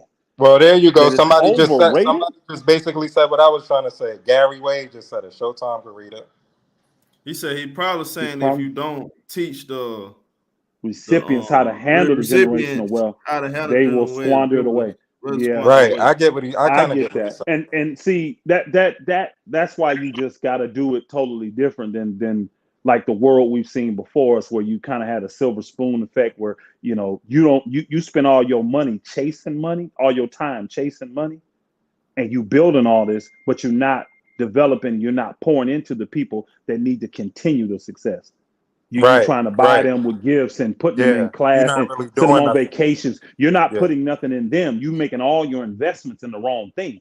See, I invest in the people first and foremost. Then you're not giving them the habits. You're not teaching them the habits. I teach them the good habits. I teach them the ways to do this, so they do it with me. You see what I'm saying? They gain the knowledge and wisdom and the understanding with me. Yeah, if you just buy your kid a house and just give it to them, they're gonna eventually squander it. Yeah, they're gonna squander it away. They'll be back poor after 2-3 generations. They'll be back poor because they won't have no work ethic. But you have to install the work ethic that you have to a greater level mentally so that they can keep it going and understand that that's the number one thing that is passed down. Not just the finances, not just the wealth and the homes and the lands and the cattle and the jewelry and all that. Yeah, all that stuff, that is the relevant part. You got to be able to maintain it mentally and understand what's going on in the generation you're in so that you can keep the coffers from coming and getting it. That's what you push more than anything. So I guess my mindset towards generational wealth is different than the world's, because the world's just go out and work their ass off, spend no time with their family, and then their family, just take the money and act like that's going to buy happiness, and it never does. I'm not trying to buy you. I'm not trying to buy you happiness. I'm trying to teach you how to make yourself happy and stay in a place that's called peace. That's what I'm going to teach you. And if you do that, you'll be able to keep making the money, make money for you, and keep growing it. And then you passing things down to that's needed, not things that ain't worth jack. I'm not passing you down no damn cars. Them shit's only going to last so long. You see what I'm saying? I'm passing you down stuff that I'm passing down stuff. Some things appreciate and value, like watches, certain certain cars. But they do. The value of who? Hey, when crap hit the fan though, that stuff ain't got no real value. Because I could have a nice Rolex, which I do. That ain't got no value when crap hit the fan, bro. I'm talking about stuff that can produce for you. That's the real wealth you're gonna have, and you'll see because it keeps doing it on its own. You ain't got to do much to it. It keeps producing, and it's always needed. Always needed. That's real wealth. But yeah, that he got me on that overrated thing. I kind of got a little. I'm wiping my brow right now. I start sweating when he said that. I'm like, no, he didn't. Overrated. What? What I'm doing? Give y'all a little update real quick. Jimmy Butler is out tonight, y'all, with a what happened? Right knee. He got wow. Right knee. I didn't hear about him getting hurt though. Well, old boy's done. I heard. Mitchell. What happened with Mitchell? I heard he got hurt in the game last night. Yeah, he got hurt hamstring. Too. It won't matter with the hamstring. Done. Yeah, it looked like is it 3-2 Dallas? Is it 3-2 Dallas? Yeah, 3-2 Dallas. That's over. Yeah, Dallas. That series over. Yeah, I think Dallas gonna win that. Well, if Jimmy Butler out, that means it's serious because they ain't out the clear yet. So if he ain't playing, that means it's a big deal. Because he fight through injuries. What's it 3-1? What's it 3-1? Yeah, it's 3-1, but it ain't over though. No, it ain't. Is it in Atlanta or the game's in Miami? Nah, it's in Miami. Yeah, Miami better. This game 5. They better close it out. Miami better close this out. They don't want to have to go back to Atlanta. Yeah, that's tricky. That's tricky. That's crazy. Don't close it out tonight. Do y'all who play tonight? I don't even know who play. We got Minnesota, Memphis. Y'all know I'm covering all bases. We live and direct tonight. Me and her. Minnesota, Memphis will get that. Memphis will get that game. It's in Memphis, right? Stop it, man. It's in Memphis, right? And in Memphis? Yeah, they're gonna get that. Memphis gonna get that game. They got the first one in Memphis. That's fine. They're gonna get the fifth one. They're not gonna get the fifth one. I'm gonna just tell you, Memphis gonna get that game tonight. Don't waste your money on that show. Nothing about this. I already bet my money. Okay. All right. What about this series tells you that Memphis got control? Because they've been getting beat pretty much every quarter in this series. I'm not necessarily saying Memphis got control, but I don't think that Minnesota's smart enough to say they in control either. That dumb shit Minnesota been doing in the games I've been watching, man, come on. I don't expect that dumb to turn around in a series. I don't. I just don't, bro. I don't trust them boogers. I don't trust them. They're not there mentally yet. They're not. They are not. When you give up 220-something point leads in one game, I can't trust that team, bro. I can't do it. I cannot do it. I understand the matchup is right now. Well, this is the thing. They went in spite of Ja Morant. They may want to make up a sore knee injury for him. I think Memphis may play better. I know this. They'll be much better defensively. I do know that. They'll be I'm not much sure better about that, defensively Elder. without John I'm not Morant. sure Oh about yeah, that. I am. I I'm am. not sure about I'm that sure right about now. that. You've seen how? Come on, show. You've seen how Minnesota been just straight putting old boy on the island, bro. It doesn't even matter who has the ball. Anybody he guarding automatically got the green light. Automatically. And you letting Patrick Beverly take you, bro. Patrick Beverly ain't even offensive minded, bro. He's just not. But when John Morant on him, he is. That's terrible. That's terrible. Ja got to give a much better effort than what he giving, bro. He's got to be better. And if not, just get somebody in there can do it. But I'm gonna tell you now, Memphis been consistent all year. They don't have no major injuries. And then they home. They got that home energy in Memphis. I'm telling you, Memphis gonna win tonight. I think Memphis gonna get it done tonight. I'm gonna tell y'all something. I saw something about this too on BX. I was gonna bring this up. I don't think this is gonna be true now. Ben Simmons wants to play with D'Lo and Karl-Anthony Towns. I don't think that's possible now because the way Vanderbilt has up the ante. Yeah. Vanderbilt. Shit. On top of that, with this team going to the playoffs and the identity they have, they're not gonna mess that up at this point. But I think when LeBron James retire, I think Ant-Man gonna be the face of Klutch Sports. I think he has a chance. It's up to me. It's some of these guys are very talented. When I look at Ben Simmons, like I tell y'all, Ben Simmons can easily probably be the best player in the NBA if he had that mindset. Because he can do everything. It's the shooting. It's the jump shot. If he put in his mind, can't nobody stop me from scoring. And on top of that, I can stop you and I can make my players around better. If I can dump some LeBron James in him, bro, this man would probably be the best player in the NBA. And it's sad to watch talent like that. I think Ant-Man got that in him. Ant-Man, he said openly, I believe nobody can stop me, and I can stop pretty much anybody. I can guard pretty much anybody.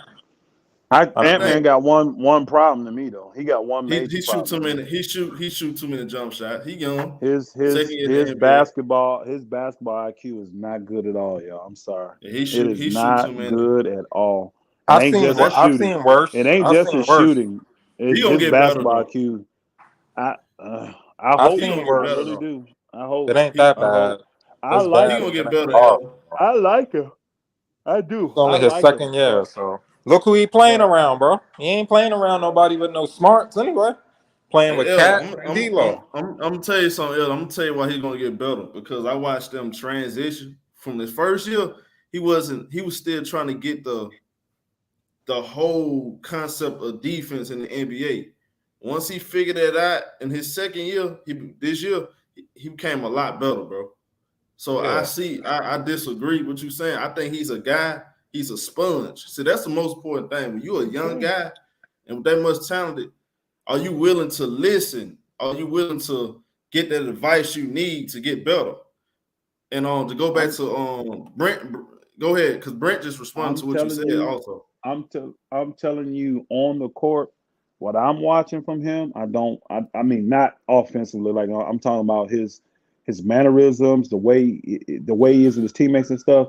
Him calling for the ball in times where he should not be calling for the ball. Not understanding the ebb and flows of the game and what should be taking place at this time. I said this to you the other day when we was watching the game. Remember, I said, bro, this team is really good because I had to give D'Lo credit because remember, I'm not a D'Lo fan at all. And I hadn't really paid attention to him since he left the Lakers. But watching him now, what you had been, and I had to, then I not come back and say, ShowTyme, you were right. No, I was wrong. I was wrong on that, brother. He has matured as a point guard, y'all. And that team runs so efficient when they allow him to play point guard. I'm telling you right now, what I see is the same issue I see in Utah. Utah's number one problem is, well, one, oh boy can't stay healthy, Michael Conley. But even when he is, Donovan Mitchell does not let him play point guard. He doesn't. And I'm watching the same type of thing with Ant-Man. I'm telling you I am. He's not allowing D'Lo to play point guard the way he should. And if they got to pick between them two, stupid-ass teams is going to pick a guy like Ant-Man over D'Lo.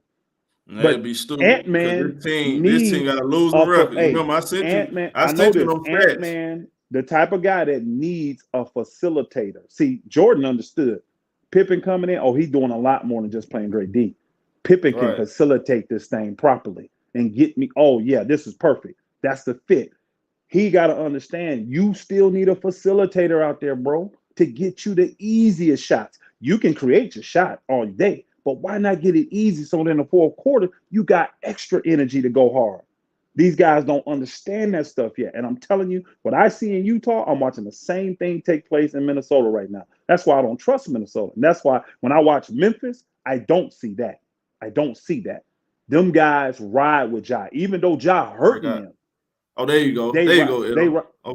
Even though Ja hurting them, they ride with Ja.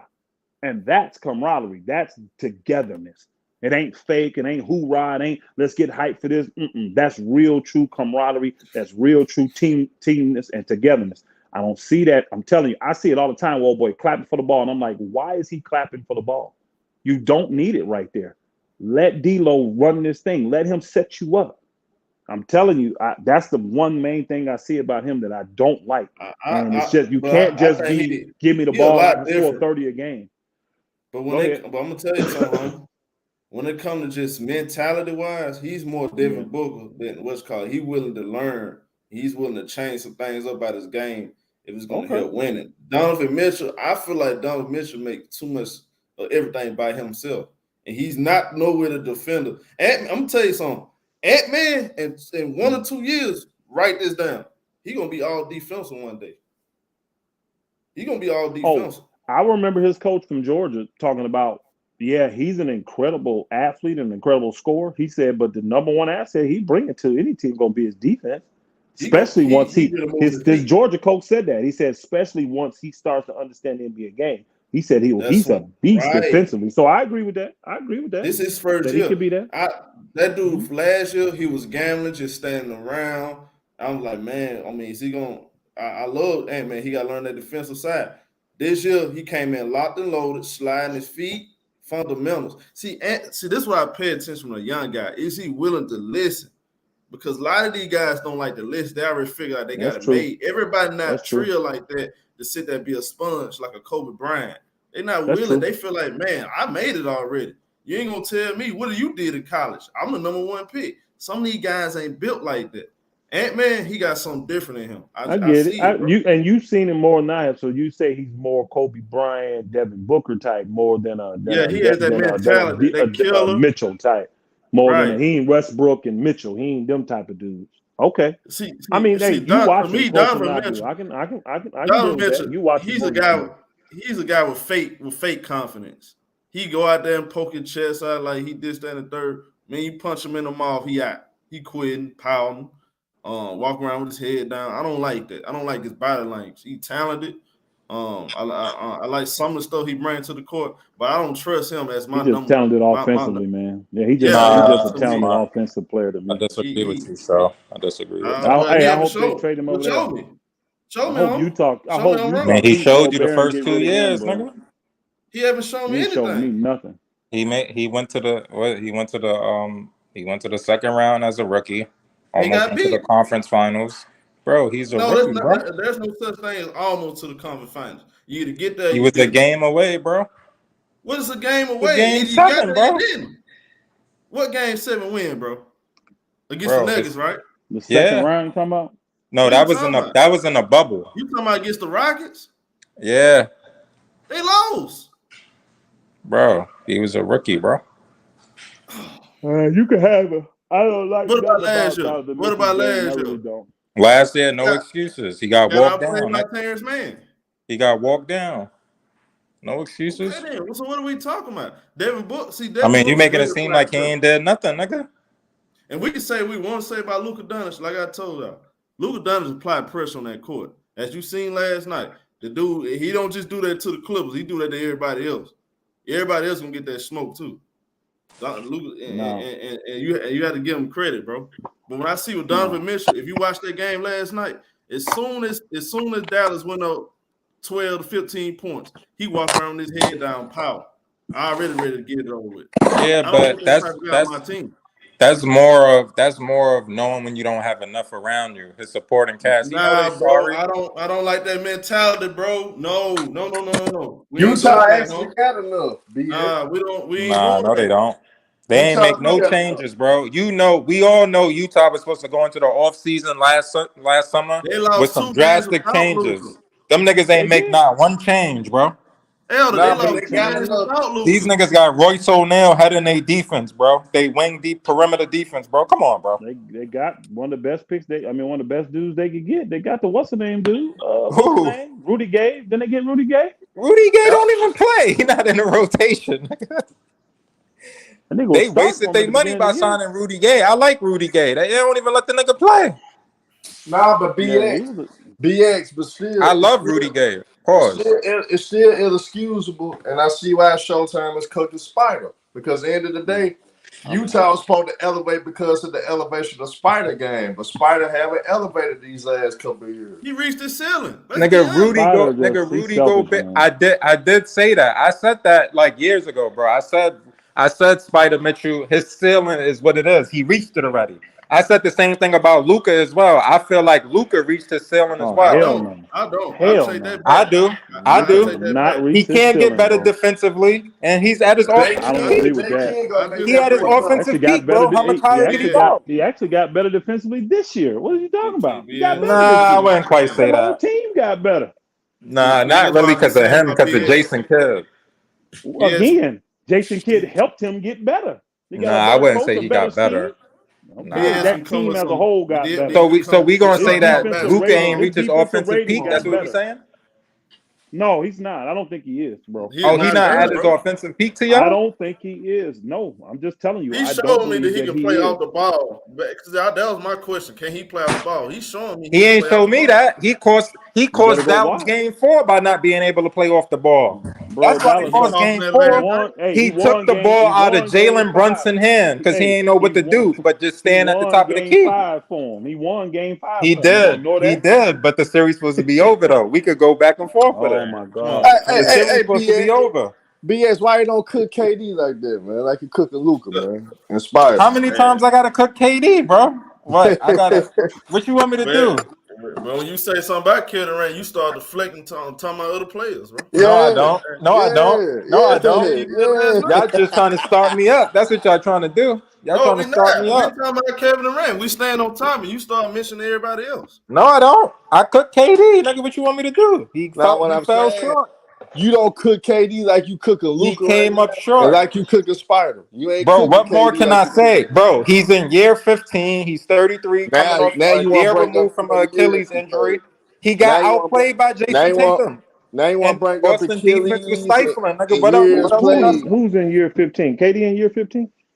He was a one and done in college, BS. So I thought Russ came before KD. KD. He came after. The year after? Okay, my bad. And this another thing. You get what I'm saying, Elder? That year 15 make it sound crazy, right? He in year 15. Come on, bro. What you want me to do? He making excuses and a show. I'm not defending a 25-year-old. Hold on, y'all. 25-year-old in year 10. Hey, watch this. But hold on. You've been the main one up in here killing LeBron. He in year 19. What I kill LeBron off? Everything. He's not impactful. Yeah, he's not impactful. All right, KD not impactful. KD not impactful. Well, we can't. But bro, you see, this is the difference, bro. This is the big difference, though. And LeBron played hurt. So what you talking about? Year. Hold on. Look at Herm. We in year 15 right now, and this is the one series we pointing to thus far out his whole career, bro. 15 years, and this is the one series. No, the Grizzlies series was right there. Yeah. The Grizzlies series was right there with it. Not like this, bro. Not like this. They were just as bad. I'm telling you. Nah, not like this. Elder, you remember what Charlie Allen was doing to KD that whole series against the Grizzlies? Yep, I remember. It wasn't like this, locking his tail up. It wasn't this bad, but he was locking it up. Right, it wasn't this bad. We could point to that with him being young in the Memphis series. This series, and he was in his prime, man. He been in his prime his whole career, nigga. He wasn't like no. Nah, he wasn't no spring because he came in the league. That ain't saying nothing. He's not, bro. He's not. Like, look at, bro. All I'm saying is this, bro. If one of your favorite players and they in year 15 and they happen to get jammed up and locked up, Bro, it is what it is, bro. Is it the end of the world? No. He had a chance to redeem himself. Now going forward next year, if he looked like this again, then we gonna have to come to the conclusion that it's over for him. That's what we're gonna have to come with the conclusion with. That's why I be hard on this era, because the all-time great players, like Charles Barkley said some real shit, and I actually agree with him when he said that superstars always find a way to pull out a couple of games. Even if they outmatched, they always figure out a way to pull out a couple. That's not true. The greatest player of all time couldn't pull out one against the Celtics. Man, he just came off a broken leg. You think he was gonna beat? Hey, you see what my display picture is, nigga. Come on, man. You can't tell me nothing about MJ. Stop the cap. But Barkley, hold on. Since when is Barkley to win the game against Boston? You can't use the second-year player in that conversation. Since when is Barkley worth the measuring stick? That's the second-year player that you talking about got his ass swept by Boston. What the hell? Since when is Barkley's word the end-all be-all? That nigga ain't do nothing. One thing about Barkley, he did fuck around and pull out 2 games against the Bulls, then. It wasn't only him, nigga. Kevin Johnson, Dan Marley. Barkley averaged over. They won 60. They won 65 plus games. He averaged a double-double. He was unstoppable in that series. Hey, he also the reason why they blew going to the finals when he could have won it when he left John Stockton wide open. Nobody listening to that bird brain, nigga. Man, cut it out, man. Hey, I think that nigga word don't mean nothing to me. Sir Charles was in this era, he'll have more rings than Kevin Durant. No, he wasn't. Yes, he wasn't. Yes, that nigga don't take care of his body, nigga. How? And what era? KD don't either. That's why he's still frail. That's why he's still frail as hell now. He a year and a half removed from Achilles, that's why he get how you pushed can say he don't take care of his body? That's why he get pushed around now, nigga. He frail as hell now. He's just built. He's just skinny, bro. I don't want to hear this shit. So would you say that Brandon Ingram take care of his body? Brandon Ingram actually got bigger, nigga. Brandon Ingram actually got bigger. He bigger than KD? Bro, you know what the difference is between a nigga that's immature, like my little brother age, that's 17, 18, and when they grow, it's just natural growth, nigga. He ain't go to the gym and put no work in, nigga. He just got older, nigga. Brandon Ingram ain't do nothing to his body, man. That nigga still frail as hell. At ShowTyme, BS just put some fuel for the LeBron James fans. They talk about year 15. LeBron year 15 was in the finals. Hey, we ain't comparing KD to LeBron. I didn't do that. That's a different subject, man. That's a different subject. But you gotta be hard. He sound hypocritical right now, bro. I'm just listening to him, bro. You know what it is. ShowTyme. That's how you want to move. That's how you want to move, man. T. Price trying to get in too. So. I'm drop the link. But yeah, you all sounded kind of hypocritical. You just sat up there and cooked Spider. That's a fact. No, I defended Spider. I didn't cook him. ShowTyme cooked Spider. But you were saying that Luka, you basically you talking about Luka, you talking about Donovan Mitchell showed you something. See, that's the thing with y'all, bro. Yeah, how I cooked Spider. I defended him. They ain't got no championship then, bro. Ain't nothing to talk about. But you said Spider and Luka reached their ceiling. Yeah, I agree. I do believe that. I do. But Donovan Mitchell, see, this is my part about what you not understanding.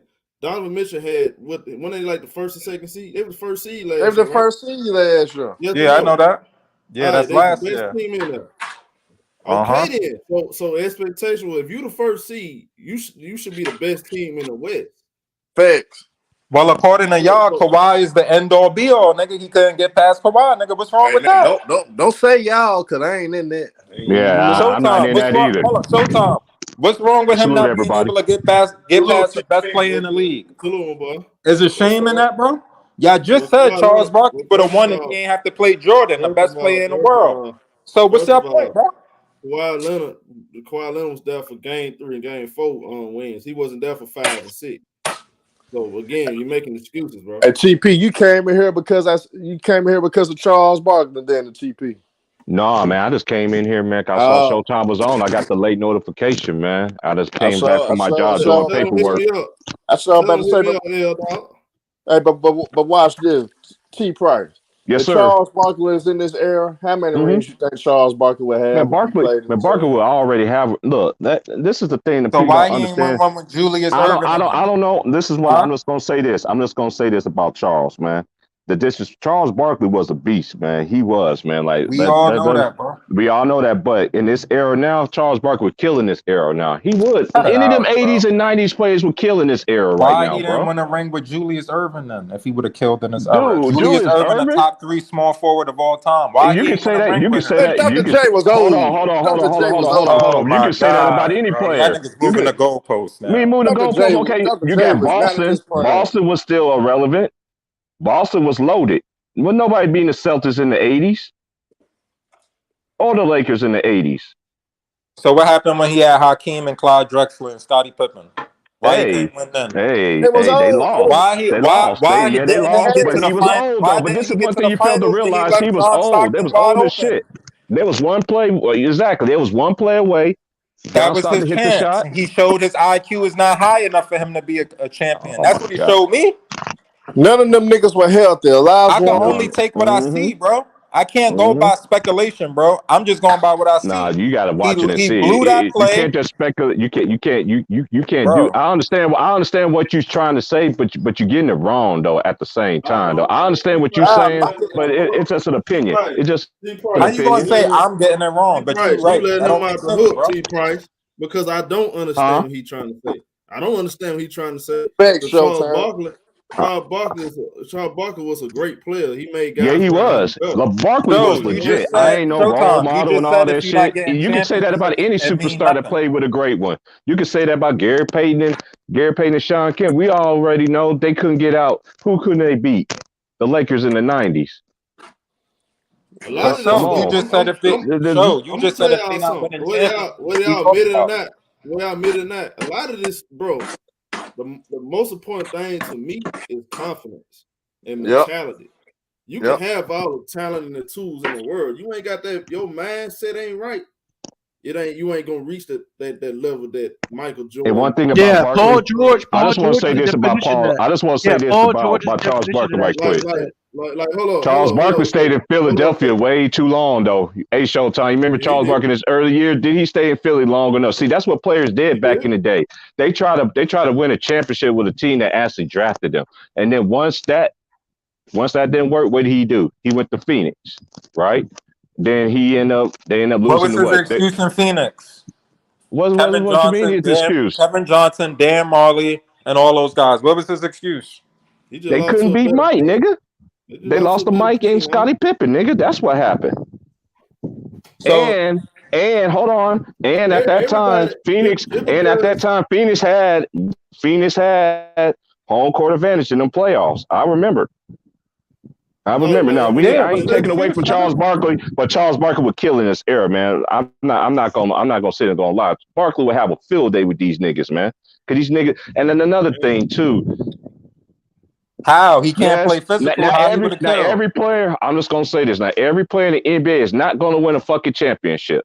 Now we could just say that now, just because you don't win a championship, and just because you don't win a championship, don't mean you're not great. Charles Barkley was great. He played on a high level for years. Yes, sir. Understand but Show just said if you ain't winning championships, you ain't doing nothing. That's what ShowTyme just said. Hold up, bro. Let me hear. Go ahead, brother. Show. I want y'all to understand something. We got to stop comparing eras. That's why I don't like doing this, because you do know this. Back in the 80s, you had to have 4 Hall of Famers on your team to win. Look at Boston, 5 Hall of Famers. Lakers. Philly, 4 Hall of Famers. Lakers. 4 5 Hall of Famers. Boston, 4 5 Hall of. It was different. 90s. And they built it from their draft too. They drafted all these players. That's the difference. In the 90s and 2000s, they didn't have the player mobility they have now. This era, it's going to be a lot more easier to build a championship team up than versus it was in the 90s and the 2000s, because of the player mobility and teams and all this cap space. I want y'all to think about this. You got guys like Rudy Gobert making over $100 million. That's how much money that was Kevin Garnett.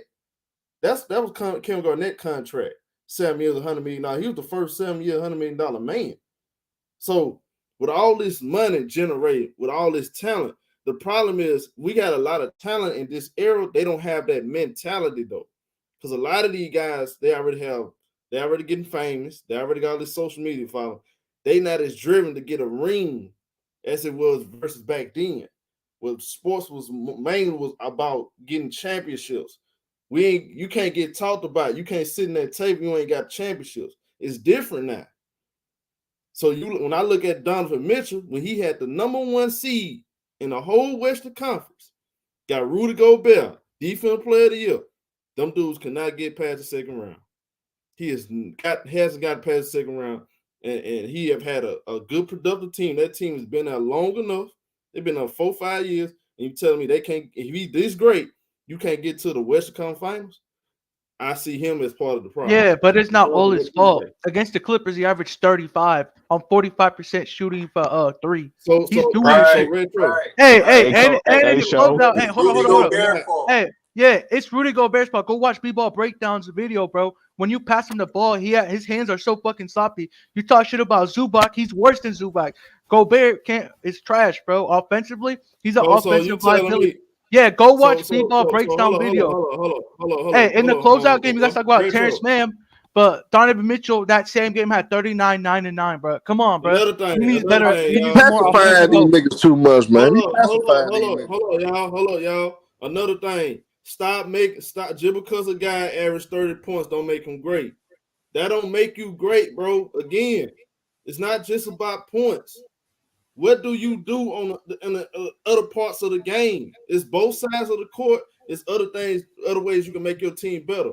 I have seen Kobe Bryant struggle, shooting 5 for 24 in the NBA Finals, Game 7. He also had 15 rebounds, played lockdown defense, and make the right plays.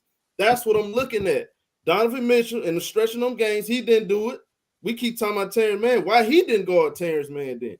Why he didn't sat in that chair on Paul George? Well, maybe he's not a great player then. See, we forget that. It's not. So you say he's not a great player because of that, bro? He's not a great player. That's sad, bro. That's sad, bro. He's a talented player. He's not great. LeBron James is great.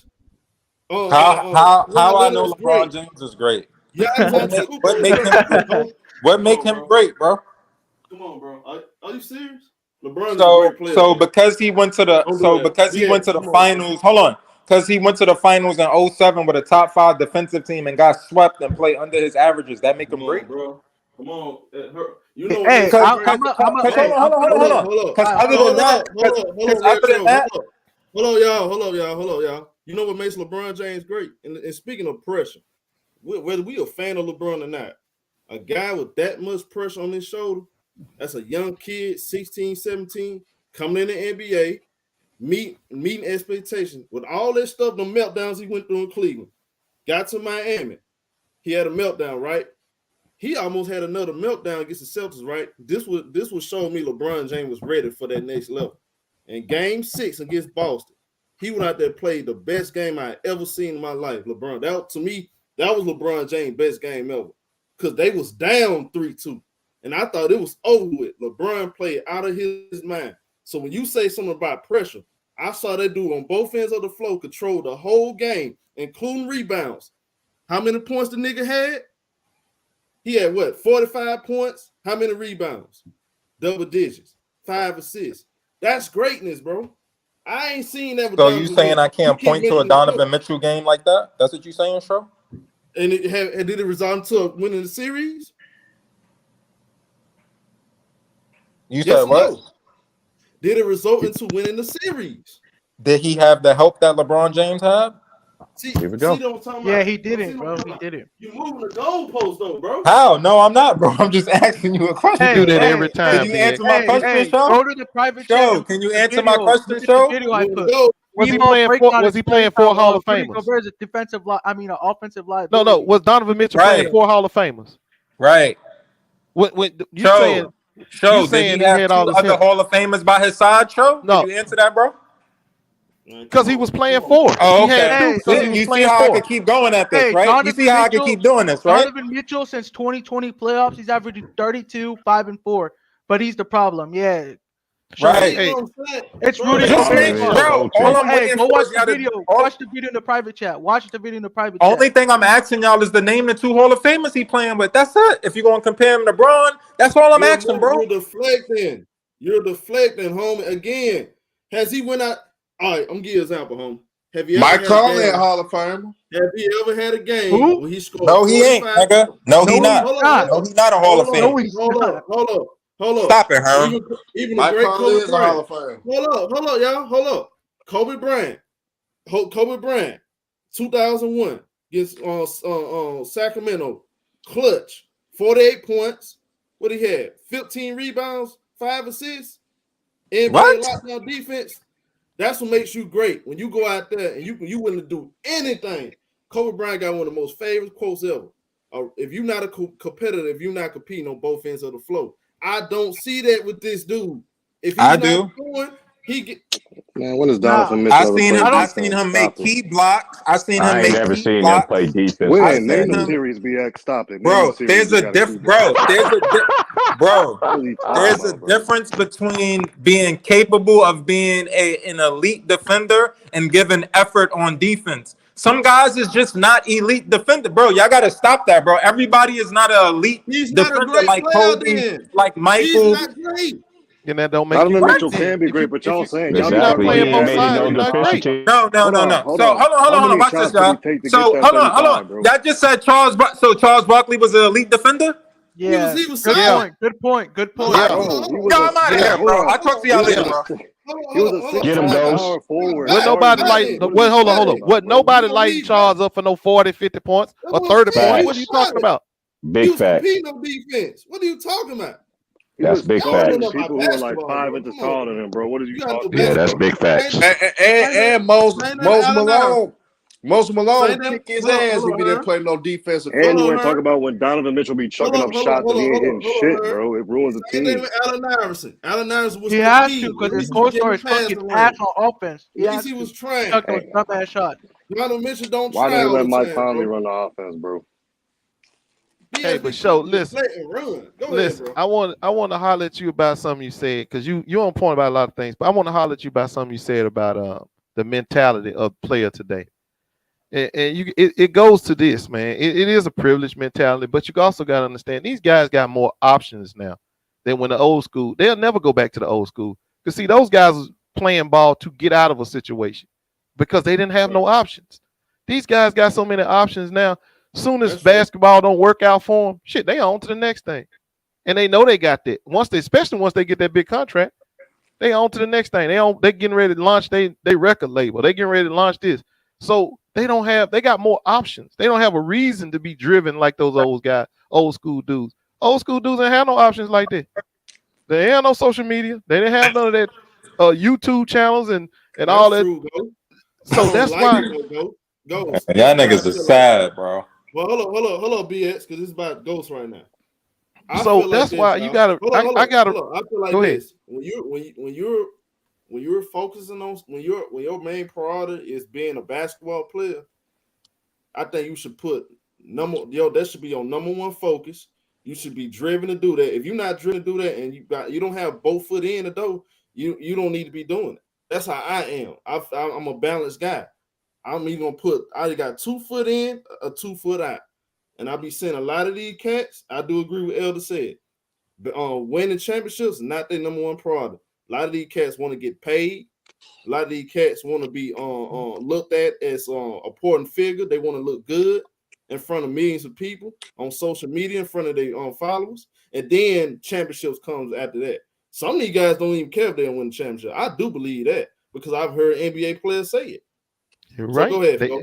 You're 100% right. They don't, and that's because of the options that they got, and that's why y'all don't wonder why I like LeBron so much. Because remember, of all the shit that he can do, all the options he has, this boy's still dribbling enough to go into the gym and put in all those hours for 19 years straight. And you know what, Ghost. I want y'all to think about what Ghost saying.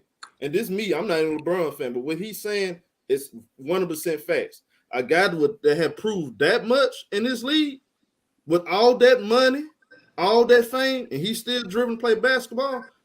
we at some point we got to get our personal feelings out there and say, you know what, LeBron James is dedicated, and he's not fake dedicated. He's out there really putting in work. Hey, proving what? That he could stack the debatable. deck? That he could stack the deck? That's only because he would have worked on something what else he to put in his proved? bag. Hey, hold on, yeah. Hey, Show, you remember when Ty Lue? You remember when Ty Lue was on the podcast with Q Rich and Darius Mal? He left said, LeBron James' name out. Hold on. And he talked about how Jordan at age 40 practiced every practice. Didn't miss a film session, didn't miss a workout, played all 82 games of 40. Them old school niggas had the mentality. It was a badge of honor to play 82 games. These niggas ain't built like that no more, man. That's fact. Right. I agree. That's why you got to give it up for people like Kobe and Jordan and LeBron, because those guys. Nah, LeBron ain't in that category to me. That's your opinion, nigga. No, I mean LeBron might be like the last one, maybe. No, you see somebody else do that shit. That's y'all opinion, bro. Don't group me in that, bro. Kawhi Leonard is our personal opinions. This is not my opinion when I say LeBron James, a 4-time champion, 4-time All-Star, 4-time MVP.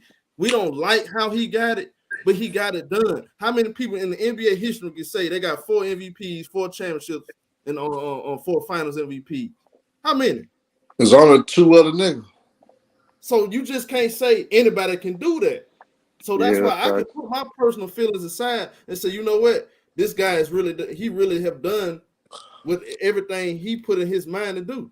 And Elder said he was at the press conference. He said he wanted to go out there and be a champion. He wanted to be something. I can't remember what it was. Y'all know what LeBron James said. He wanted to be the richest athlete. Yeah, he wanted to be the richest. Yeah, he accomplished that and got not himself only in did a LeBron James said he wanted to do it, he stood behind that shit. So if y'all want to come up in here and give this guy credit, give that guy credit, give LeBron credit. At least he did that shit. And he's staying focused on it. He finna go to year 20, still driven. So sometimes you gotta put your personal feelings aside and give that man his credit. I don't respect his career path, nigga. What's wrong with that? That's something wrong with that. That's a crime, bro. Yeah. But let me tell you something about you not respecting that though, BX. Do you know the old school players wish they could have done what he did? They wish they could have controlled their careers like that. They only stayed. No, hold on. They only stayed with one team because they wish they could stack the deck and cheat the game. Listen. They only stayed with the team they was on because they had accepted the fact that they can't not change that.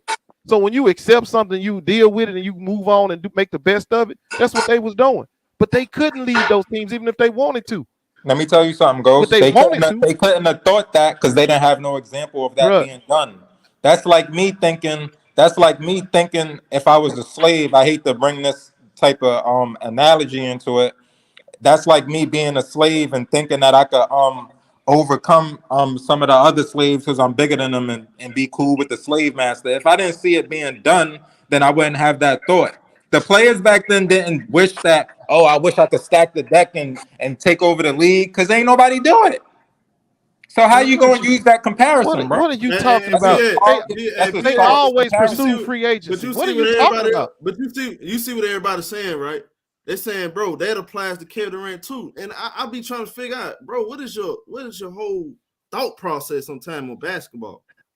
Bro, did I say Kevin Durant didn't stack the deck? I don't respect Kevin Durant's decision going to Golden State more than LeBron James. I didn't like neither one of them. But I can sit back and say these guys are still dedicated to the game because some of these guys ain't dedicated to winning chips. And whether we like it or not, LeBron is still a factor, right? Because he's still put in that work. Again, he's still willing to put in the work. He's still dedicated. He's taking care of his body and his reputation. If I pray nothing comes out by him, he is dedicated to keep his reputation clean. No, this is my thing though with y'all. Y'all say KD stacked the deck, right? I agree. He stacked the deck. So what makes his career path so different that LeBron is in your top? I heard you say he in your top 5, but KD top 25, top 20. How that make sense? I don't make sense. I got Kevin Durant top 15. What Kevin Durant done in the game that don't make sense than LeBron? Make it make sense, bro. What Kevin Durant done in the game more than LeBron? What you mean? What he done more? What has he done on the level of LeBron James? He's not on that level. I'm a Kawhi guy. I don't think Kawhi resume is on LeBron. It's not. Hey, let me say something. I don't think LeBron. I think LeBron's higher all time than Kawhi, but I think Kawhi at his peak is better than LeBron at his peak. That's opinion. Hold on, why are you laughing, bro? I'm dead ass. Y'all sit here and say Bron is top 5 and top 10. There's nothing wrong with that. What he just said. Let me ask this guy a question. How you guys doing? It's my first time on the panel. Salute. Go ahead, homie. Salute. That's my man Herm. My Herm, how you doing, brother?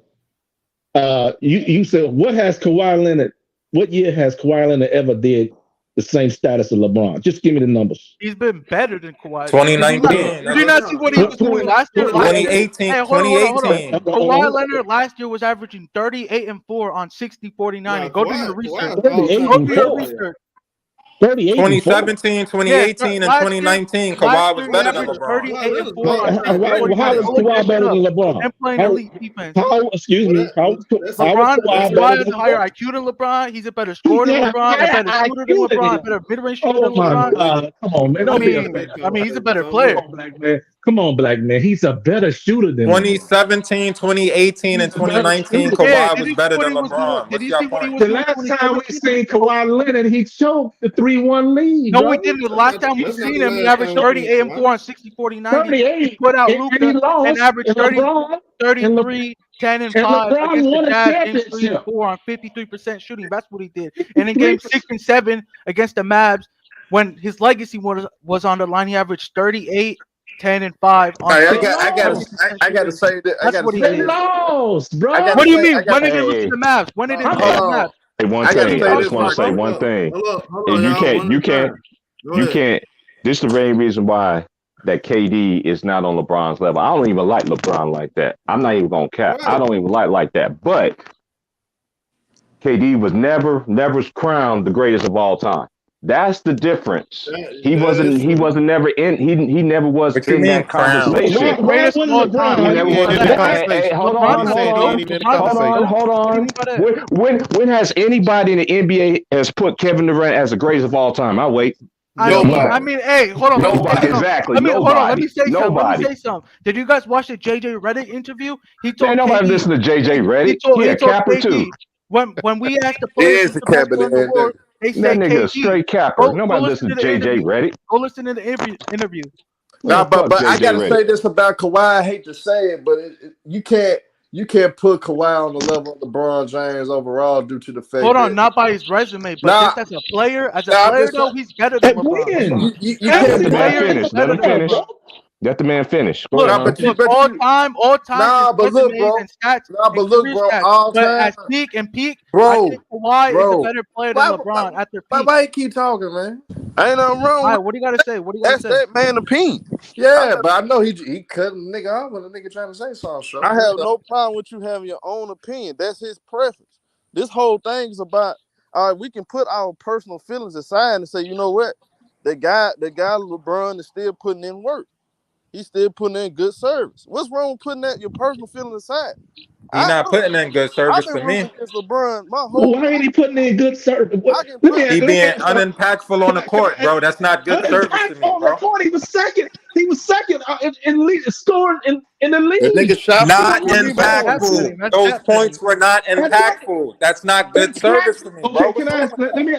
So KD shit wasn't impactful either then.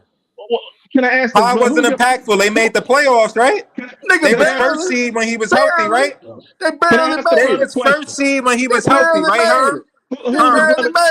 Were they the 1 seed when he was healthy? They were the first seed when he was healthy. What you mean is not impactful?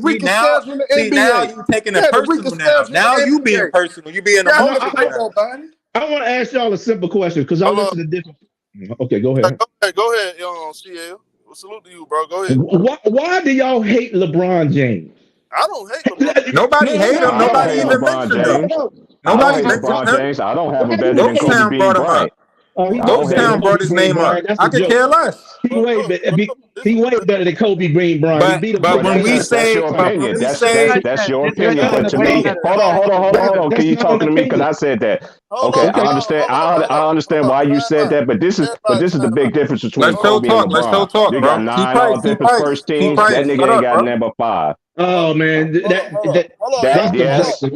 does carry weight, sir. No matter how you say it, that does carry weight. He played both sides of the ball. Kobe played both sides of the ball. LeBron's not playing defense in Miami. That's not cap. That's actually facts. LeBron stopped playing defense in 2011. Hold up, y'all. I gotta control the channel, bro. Hold up, bro. I know you walked in kind of late. Salute to you, my boy.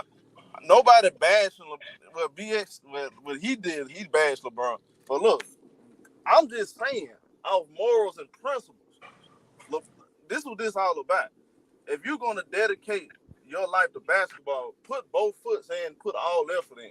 Some of these cats not doing that. That's what me and Ghost were talking about.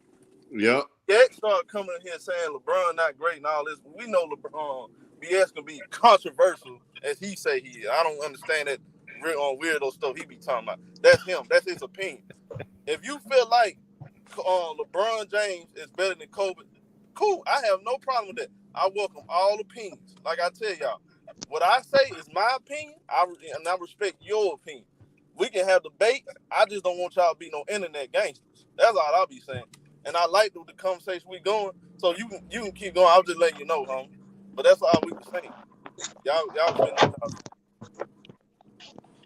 Yeah, like I said, man, if one nigga stack the deck and the next nigga stack the deck, they in the same boat to me. Oh man, no way you can tell me, man. No way you can tell me Braun top 5, top 10, and KD top 30.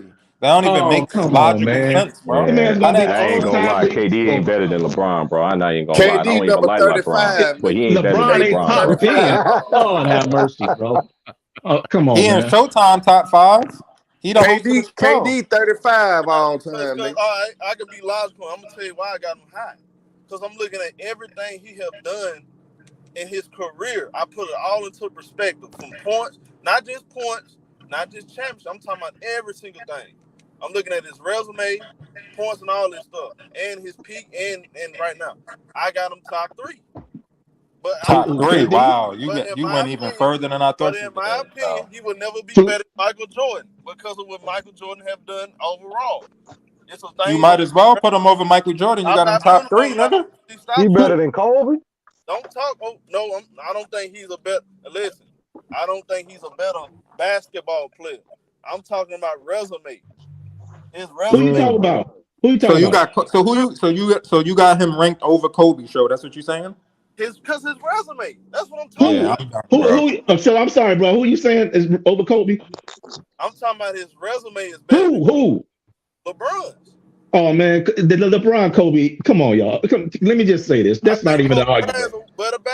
That's like Alabama against Texas Tech. I would take Kobe LeBron any day.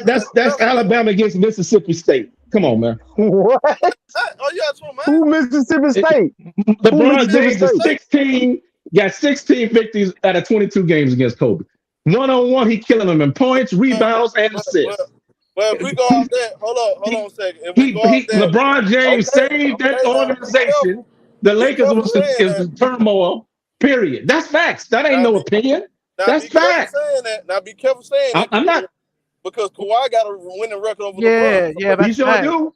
He sure do. Yeah, using that logic, he makes my opinion true. He makes my opinion true. But how does that make him a better player? What do Kawhi Leonard do better than LeBron James? Everything. Shoot, has a higher IQ, defend, mid-range shooter. Everything. Are you serious? Shoot what? Are you dumb? Are you dumb? He's a better three-point shooter. What happened in the bubble? What happened mid-range jumper? What happened in 2011? What happened versus the Suns? What was LeBron's? How many scoring titles did Kawhi Leonard have? Hey, go look up Kawhi Leonard's stats against the Mavs. Yo, this stream ain't about Kawhi versus LeBron, bro. This is about Klutch. We can do that on another stream, bro. We ain't talking about that right now. The man don't want to play basketball. He took a whole year off. We not talking about that, bro. Okay, all right. I'm just a guest, family. I'm gonna listen. Go ahead, bro. Yeah, no, I'm saying, homie, I want you to speak on Klutch Sports now, bro. You and Ghost. Ghost having Ghost is saying some good stuff, and we got and BX retarded self start talking about other things and got you on fired up. I just want to know, because I listen, why do you dislike LeBron personally? And what is this stuff about him cheating the game? He didn't cheat. I don't dislike. No, not you. I'm talking in general. How did he cheat the game? They collectively bargained something amongst the players and the ownership. The free agency. How they cheat the game? Well, nobody likes the fact LeBron James put these how he put the team together. Okay, let me ask y'all. Let's start from let's start when he went back to Cleveland. Why did he go back to Cleveland? Why did he go back to Cleveland? Because Kyrie Irving was there. No, he went back to Cleveland because he's from Cleveland. Nah, he wouldn't have gone back if Kyrie Irving ain't done He nothing. wouldn't have gone back if Kyrie. We already know he ain't done nothing. Hold up, but CL again. We don't want to make this conversation all okay, I'm gonna ask this. I'm gonna ask y'all one question, brothers. Have y'all ever left the job for a worse job? Have y'all ever left it? Have y'all ever left the job for a worse job? Yeah, I mean, yeah. Cool. You left the job for a worse job. What are you trying to say? Have you ever intentionally left one to go to a worse job? So why would you stay in Cleveland with the Cavaliers, one of the worst organizations in sports? They ain't won nothing before LeBron, and they ain't won nothing after. That owner's a damn racist, prejudiced piece of crap. I don't know if I can curse. Why would you want to stay there? Now, I'm not saying LeBron ain't perfect. LeBron is too damn visible on social media, and he talk too much sometimes. I agree with that. But why would you want to stay in Cleveland? Why did Michael Jordan stay in Chicago? They ain't winning shit. I can answer that. I'm from Chicago. No choice. I can answer that. I'm from Chicago. One of the worst perceptions is that the Chicago Bulls was a bad organization. Jerry Krause is one of the best general managers of all time. That's been proven facts. They drafted well. When Michael Jordan was in Chicago, they was in the lottery every year. Hence the reason why they got Scottie Pippen, Horace Grant, and B.J. Armstrong. They was. When he early on in his career, his first 60 years, they was always in the lottery. That's why they got them players. No, what about before that? Man. What about before that? What about before that? They was ass. Man, we ain't finna make this by no. That was Jerry Krause wasn't the general manager, bro. Michael Jordan had a lot of positive things with the Bulls. Michael Jordan doesn't need to be brought up, bro. Okay. That's a mute discussion, bro. We all know what it is. Hey, but listen. Hear this though, show. We were talking about how Rich Paul is giving these guys options, and I'm gonna tell you right now, this is why Ben Simmons is the prototypical failure to me. Because what LeBron would always come out and say was he keeps business first things first. When he was saying that, he mean basketball. He got all these other irons in the fire, but he kept basketball first and foremost. We know Simmons ain't doing it. How I know Simmons ain't doing it? Because the motherfucker still can't shoot free throws. Yeah, if it's something that you can't do, you supposed to get in the gym and fix it to something. I mean, 2 or 3, maybe 10 percentage points at least. And if you ain't doing that, then you're not putting basketball first. This dude ain't been putting basketball first. He just ain't been doing it. Guys, these boys don't want to play basketball like that. They don't want to compete. We need. That's because that's what we were saying. They got too many options, bro. They got way too many options. All our religious brothers to pray for Ben Simmons. He fucking with them Kardashians. He's in a sunken place. Yeah. So let me ask y'all though. He quit on LSU, family. But do y'all feel like Rich Paul play a part in this? No. Yes. No, I don't think he plays the part in the demise of Ben Simmons. Ben Simmons is he's the reason why he's demised, because he's not putting in the work on the basketball court. This man has not got. Can he tell me this? How do you a guard and you still shooting in the 40s and 3-point at the free throw line? You go to work 8 hours a day. You supposed to at least get 10% better every year. If you was shooting 40, you're supposed to be 50. And if you shooting 50, you're supposed to be 60 till you get about 70%. How many clients Rich Paul got? Oh, Ghost, I'm with you on that, Ghost. Oh man, I don't know, but I know he got plenty of high-profile clients. It's hundreds, ain't it? Yeah, he got a lot of people. He got Andy Davis. Right. So we gonna say he's telling Ben Simmons not to play because of LeBron James. Now come on, y'all. But when I look Yeah. at this, Y'all some intelligent brothers, man. Come on now with the conspiracy theories, man. Come on now. CL, I Yo, put bro. this title out there because I want y'all to realize something what's been going on in the NBA. A lot of people don't like Rich Paul. That to me, that's something that could be envy, jealous, that they don't have the same power as him. They don't have LeBron and all these guys buying into the system, or they got something to do with the simple fact he's holding some of these teams hostage, like he did in New Orleans with Anthony Davis, and he doing with Philly and all this other stuff.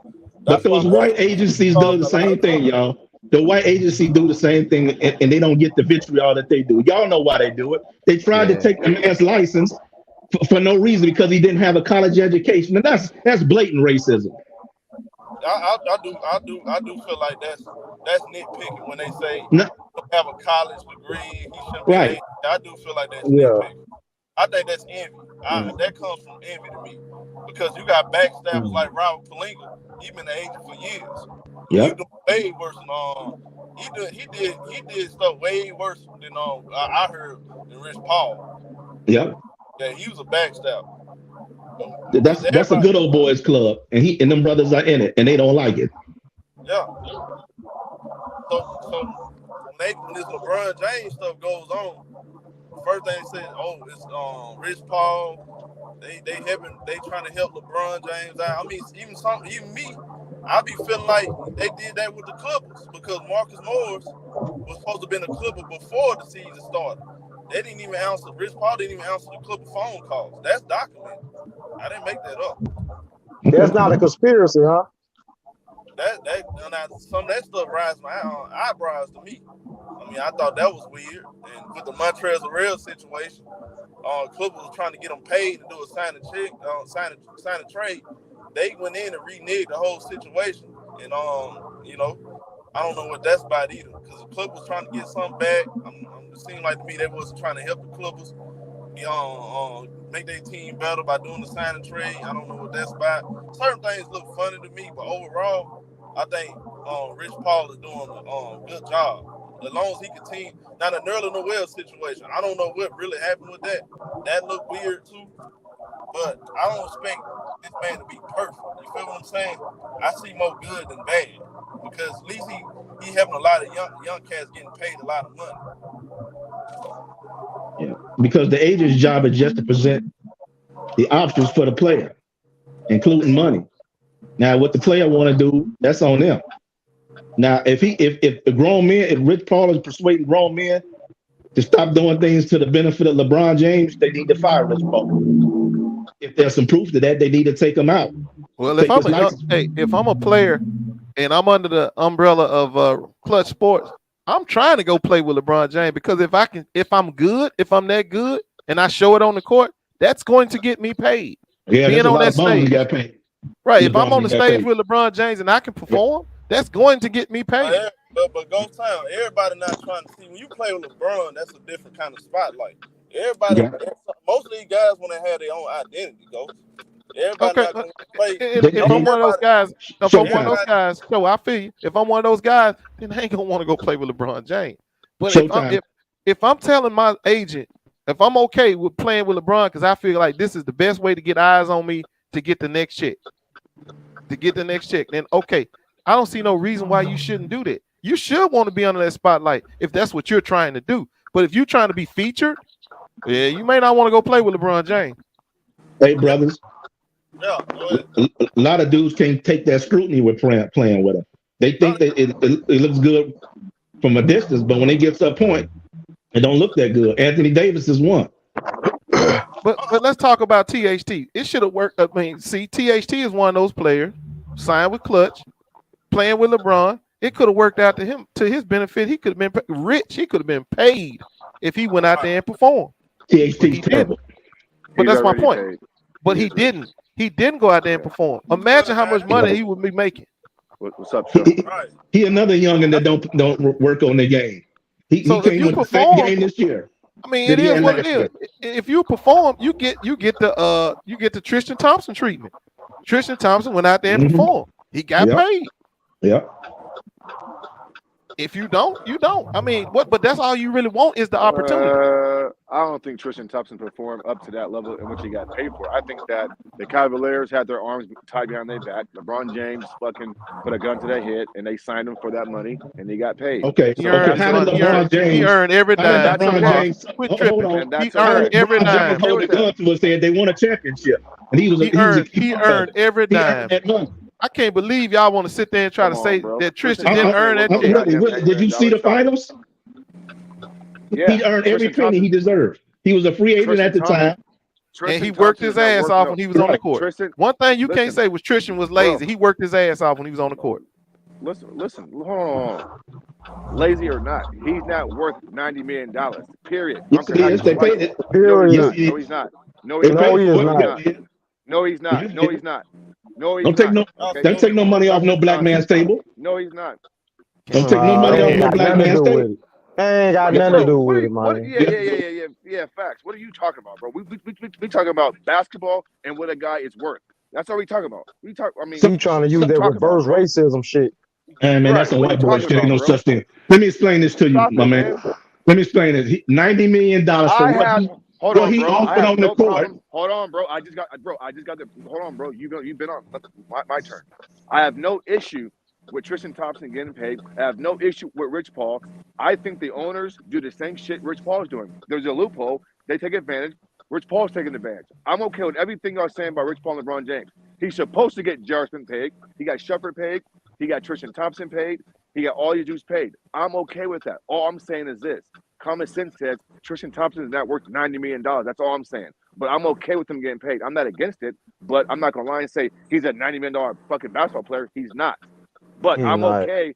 I'm okay with Rich Paul and LeBron James taking advantage, fucking having some type of control over this shit because they've earned the right to, and they're doing it. I'm not against that because the owners do the same shit to the players.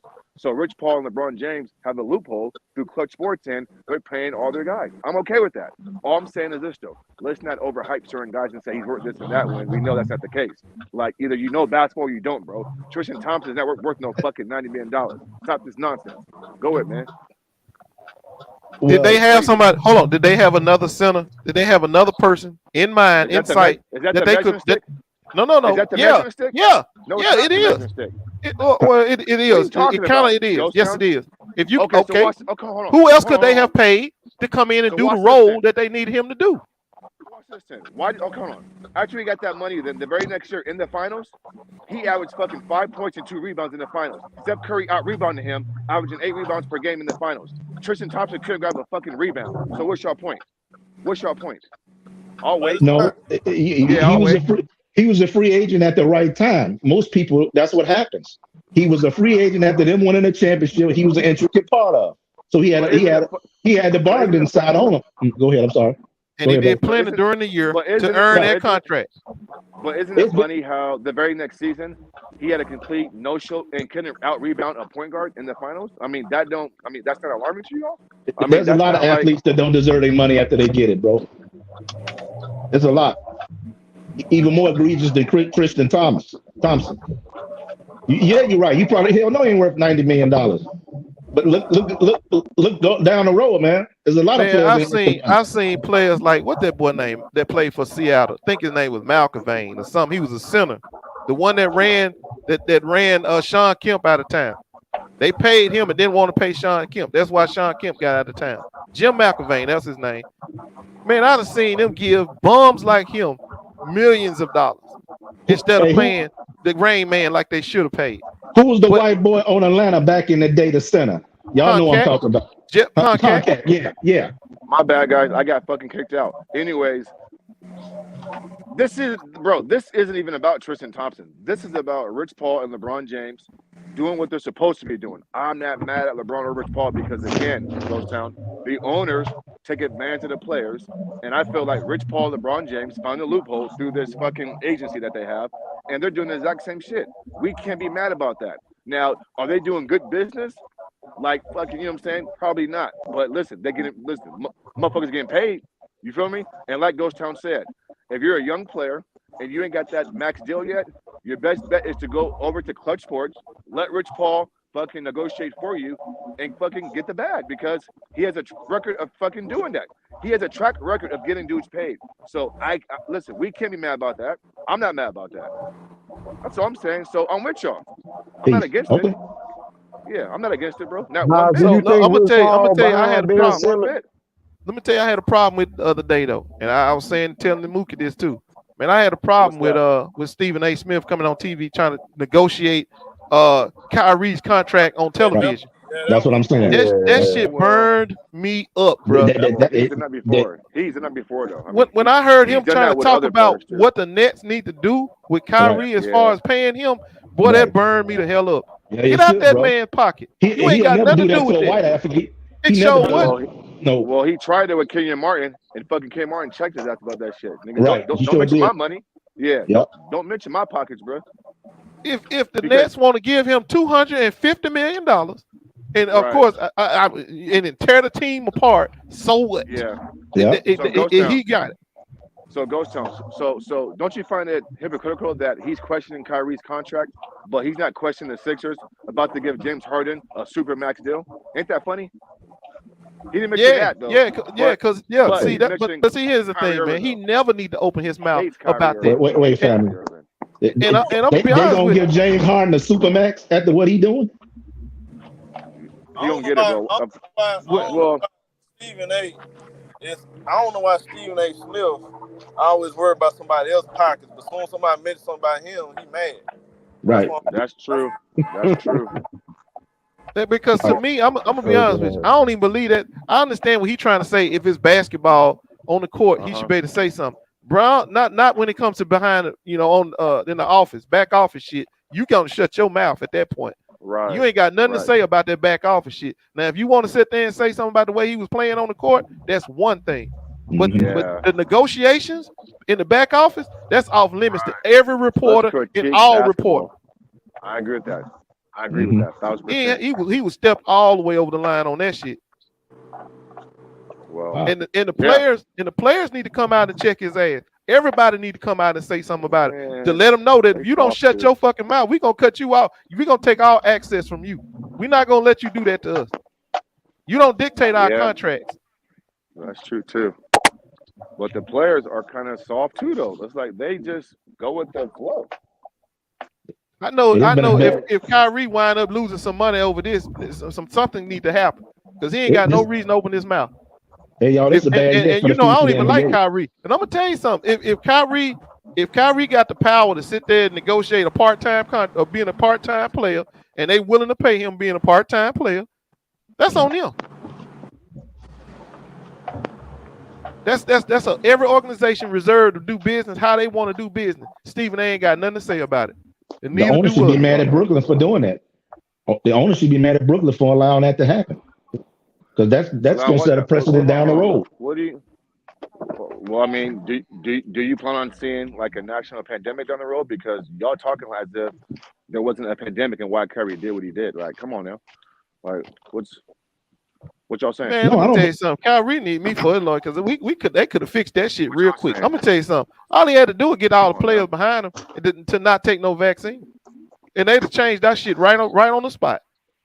Right on the spot. If all the players had to say I'm talking about the net player, said we all behind him and we ain't gonna lace him up or do nothing, they'd have changed that shit right on the spot.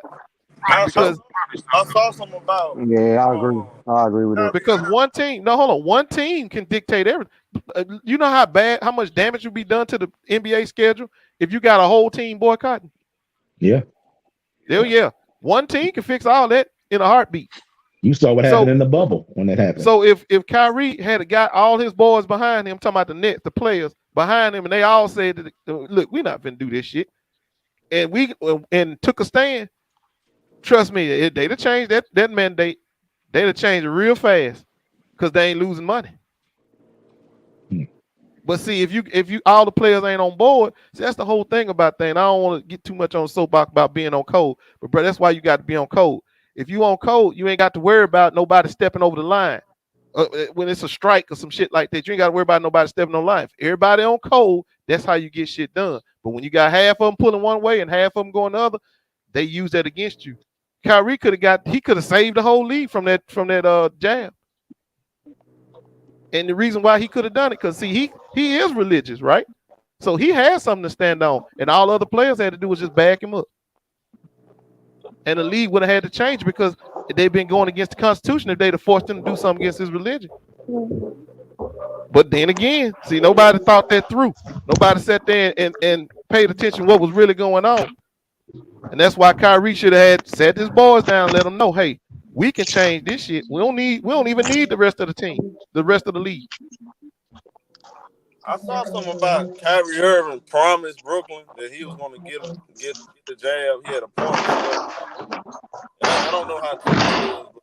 Oh, so he blinked then. See, so if he blinked like that, see, if he blinked, then that's going to change everything. Because if he was standing on religious ground,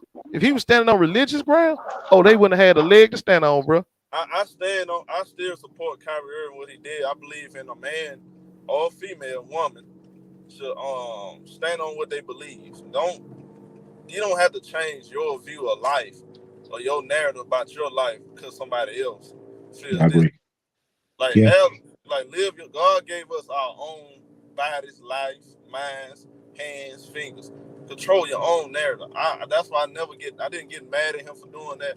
I understand why some people felt like he let his team down and all this stuff. But again, he woke up out the bed as Kyrie Irving, the man, before the basketball player. Like, people don't forget that too. They get on these jobs and these people start talking to them crazy.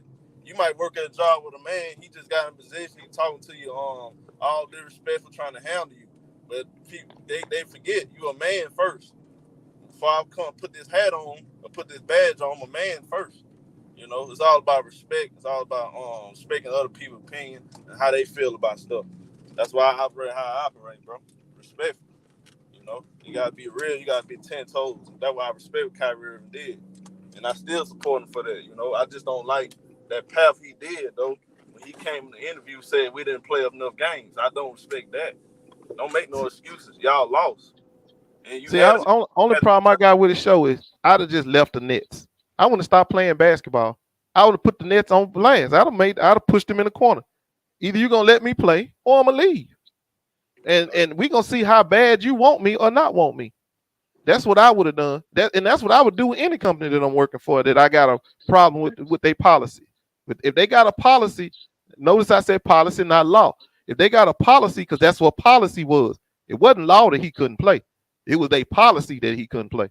So if you got a policy, you want to stand by that badly, well, then you're going to lose me as a player or as an employee. But see, what Kyrie could have done, he could have got the other employees to stand with him. That's just a form of a strike, taking a stand, a protest. He could have got them to stand with him, and I'm telling you, they'd have caved. If you get enough starters, KD, James Harden, those guys, to stand with him, they'd have caved with the quickness. Hey, brother, Kyrie tried to get them to somewhat unionize during the bubble and leave the NBA and play on their own. That's different. That's different. That's different. I know. Now you're taking on a whole new challenge right there. I know. Because you got a lot of contracts with the television stations, with the TV contracts that you trying to, bruh, you taking on a whole nother thing right there. All of the vendors, everything that's involved with basketball, you basically taking all that on. But what I'm saying is, instead of trying to take on that whole world, you got to be selective on your battles too. By the way, you just can't just go out there and start a fight. I'm not suggesting they done it, but he suggested it during those meetings in the bubble. He suggested that maybe this is a time for us as black men to have our own league. Now, we all know that wasn't going to happen for a billion reasons, and you just articulated that perfectly. Why they wouldn't do that. Yeah, I think that a lot of times it's hard for for us to get on the same page because we just ain't really willing to sacrifice nothing. These people ain't felt enough pain to change what they doing, so they gonna keep on selling out. They gonna keep on doing stuff like that till they feel. They got to understand though, man. Some people do have the power. In that situation with Kyrie and that policy on the vaccination, he really did have the power. He didn't. I don't think he was serious about it enough, because if he'd have said I'm leaving, they'd have thought about that shit.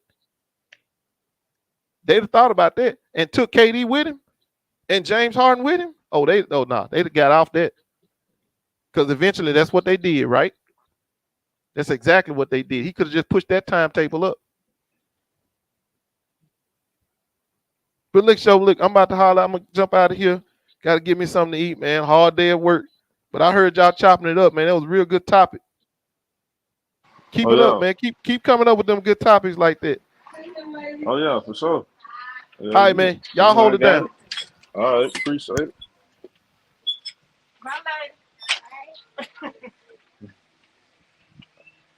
Yes, Joe, I'm a bounce, man. I appreciate you. I appreciate you coming on the show, man. Yeah, y'all y'all welcome my way come, man. I appreciate you, home. I know it's your first time. Yeah, man. Thank you, brother. Yeah, no problem, bro. Yeah, y'all know I'll be on later. Y'all know that. Okay, I got you, family. Be good, y'all. Yeah, Hearn, it's showtime, my boy. You already know what's going on. Memphis Grizzlies. Minnesota. Like it. Yeah, man. I appreciate everybody coming in, man. We had a great discussion, y'all. Y'all know we'll be back later, man. We gotta chop it up, do the streams. We covering all bases a lot tonight. We live and direct, y'all. Make sure y'all hit that like button, subscribe. Man, I appreciate everybody. Salute.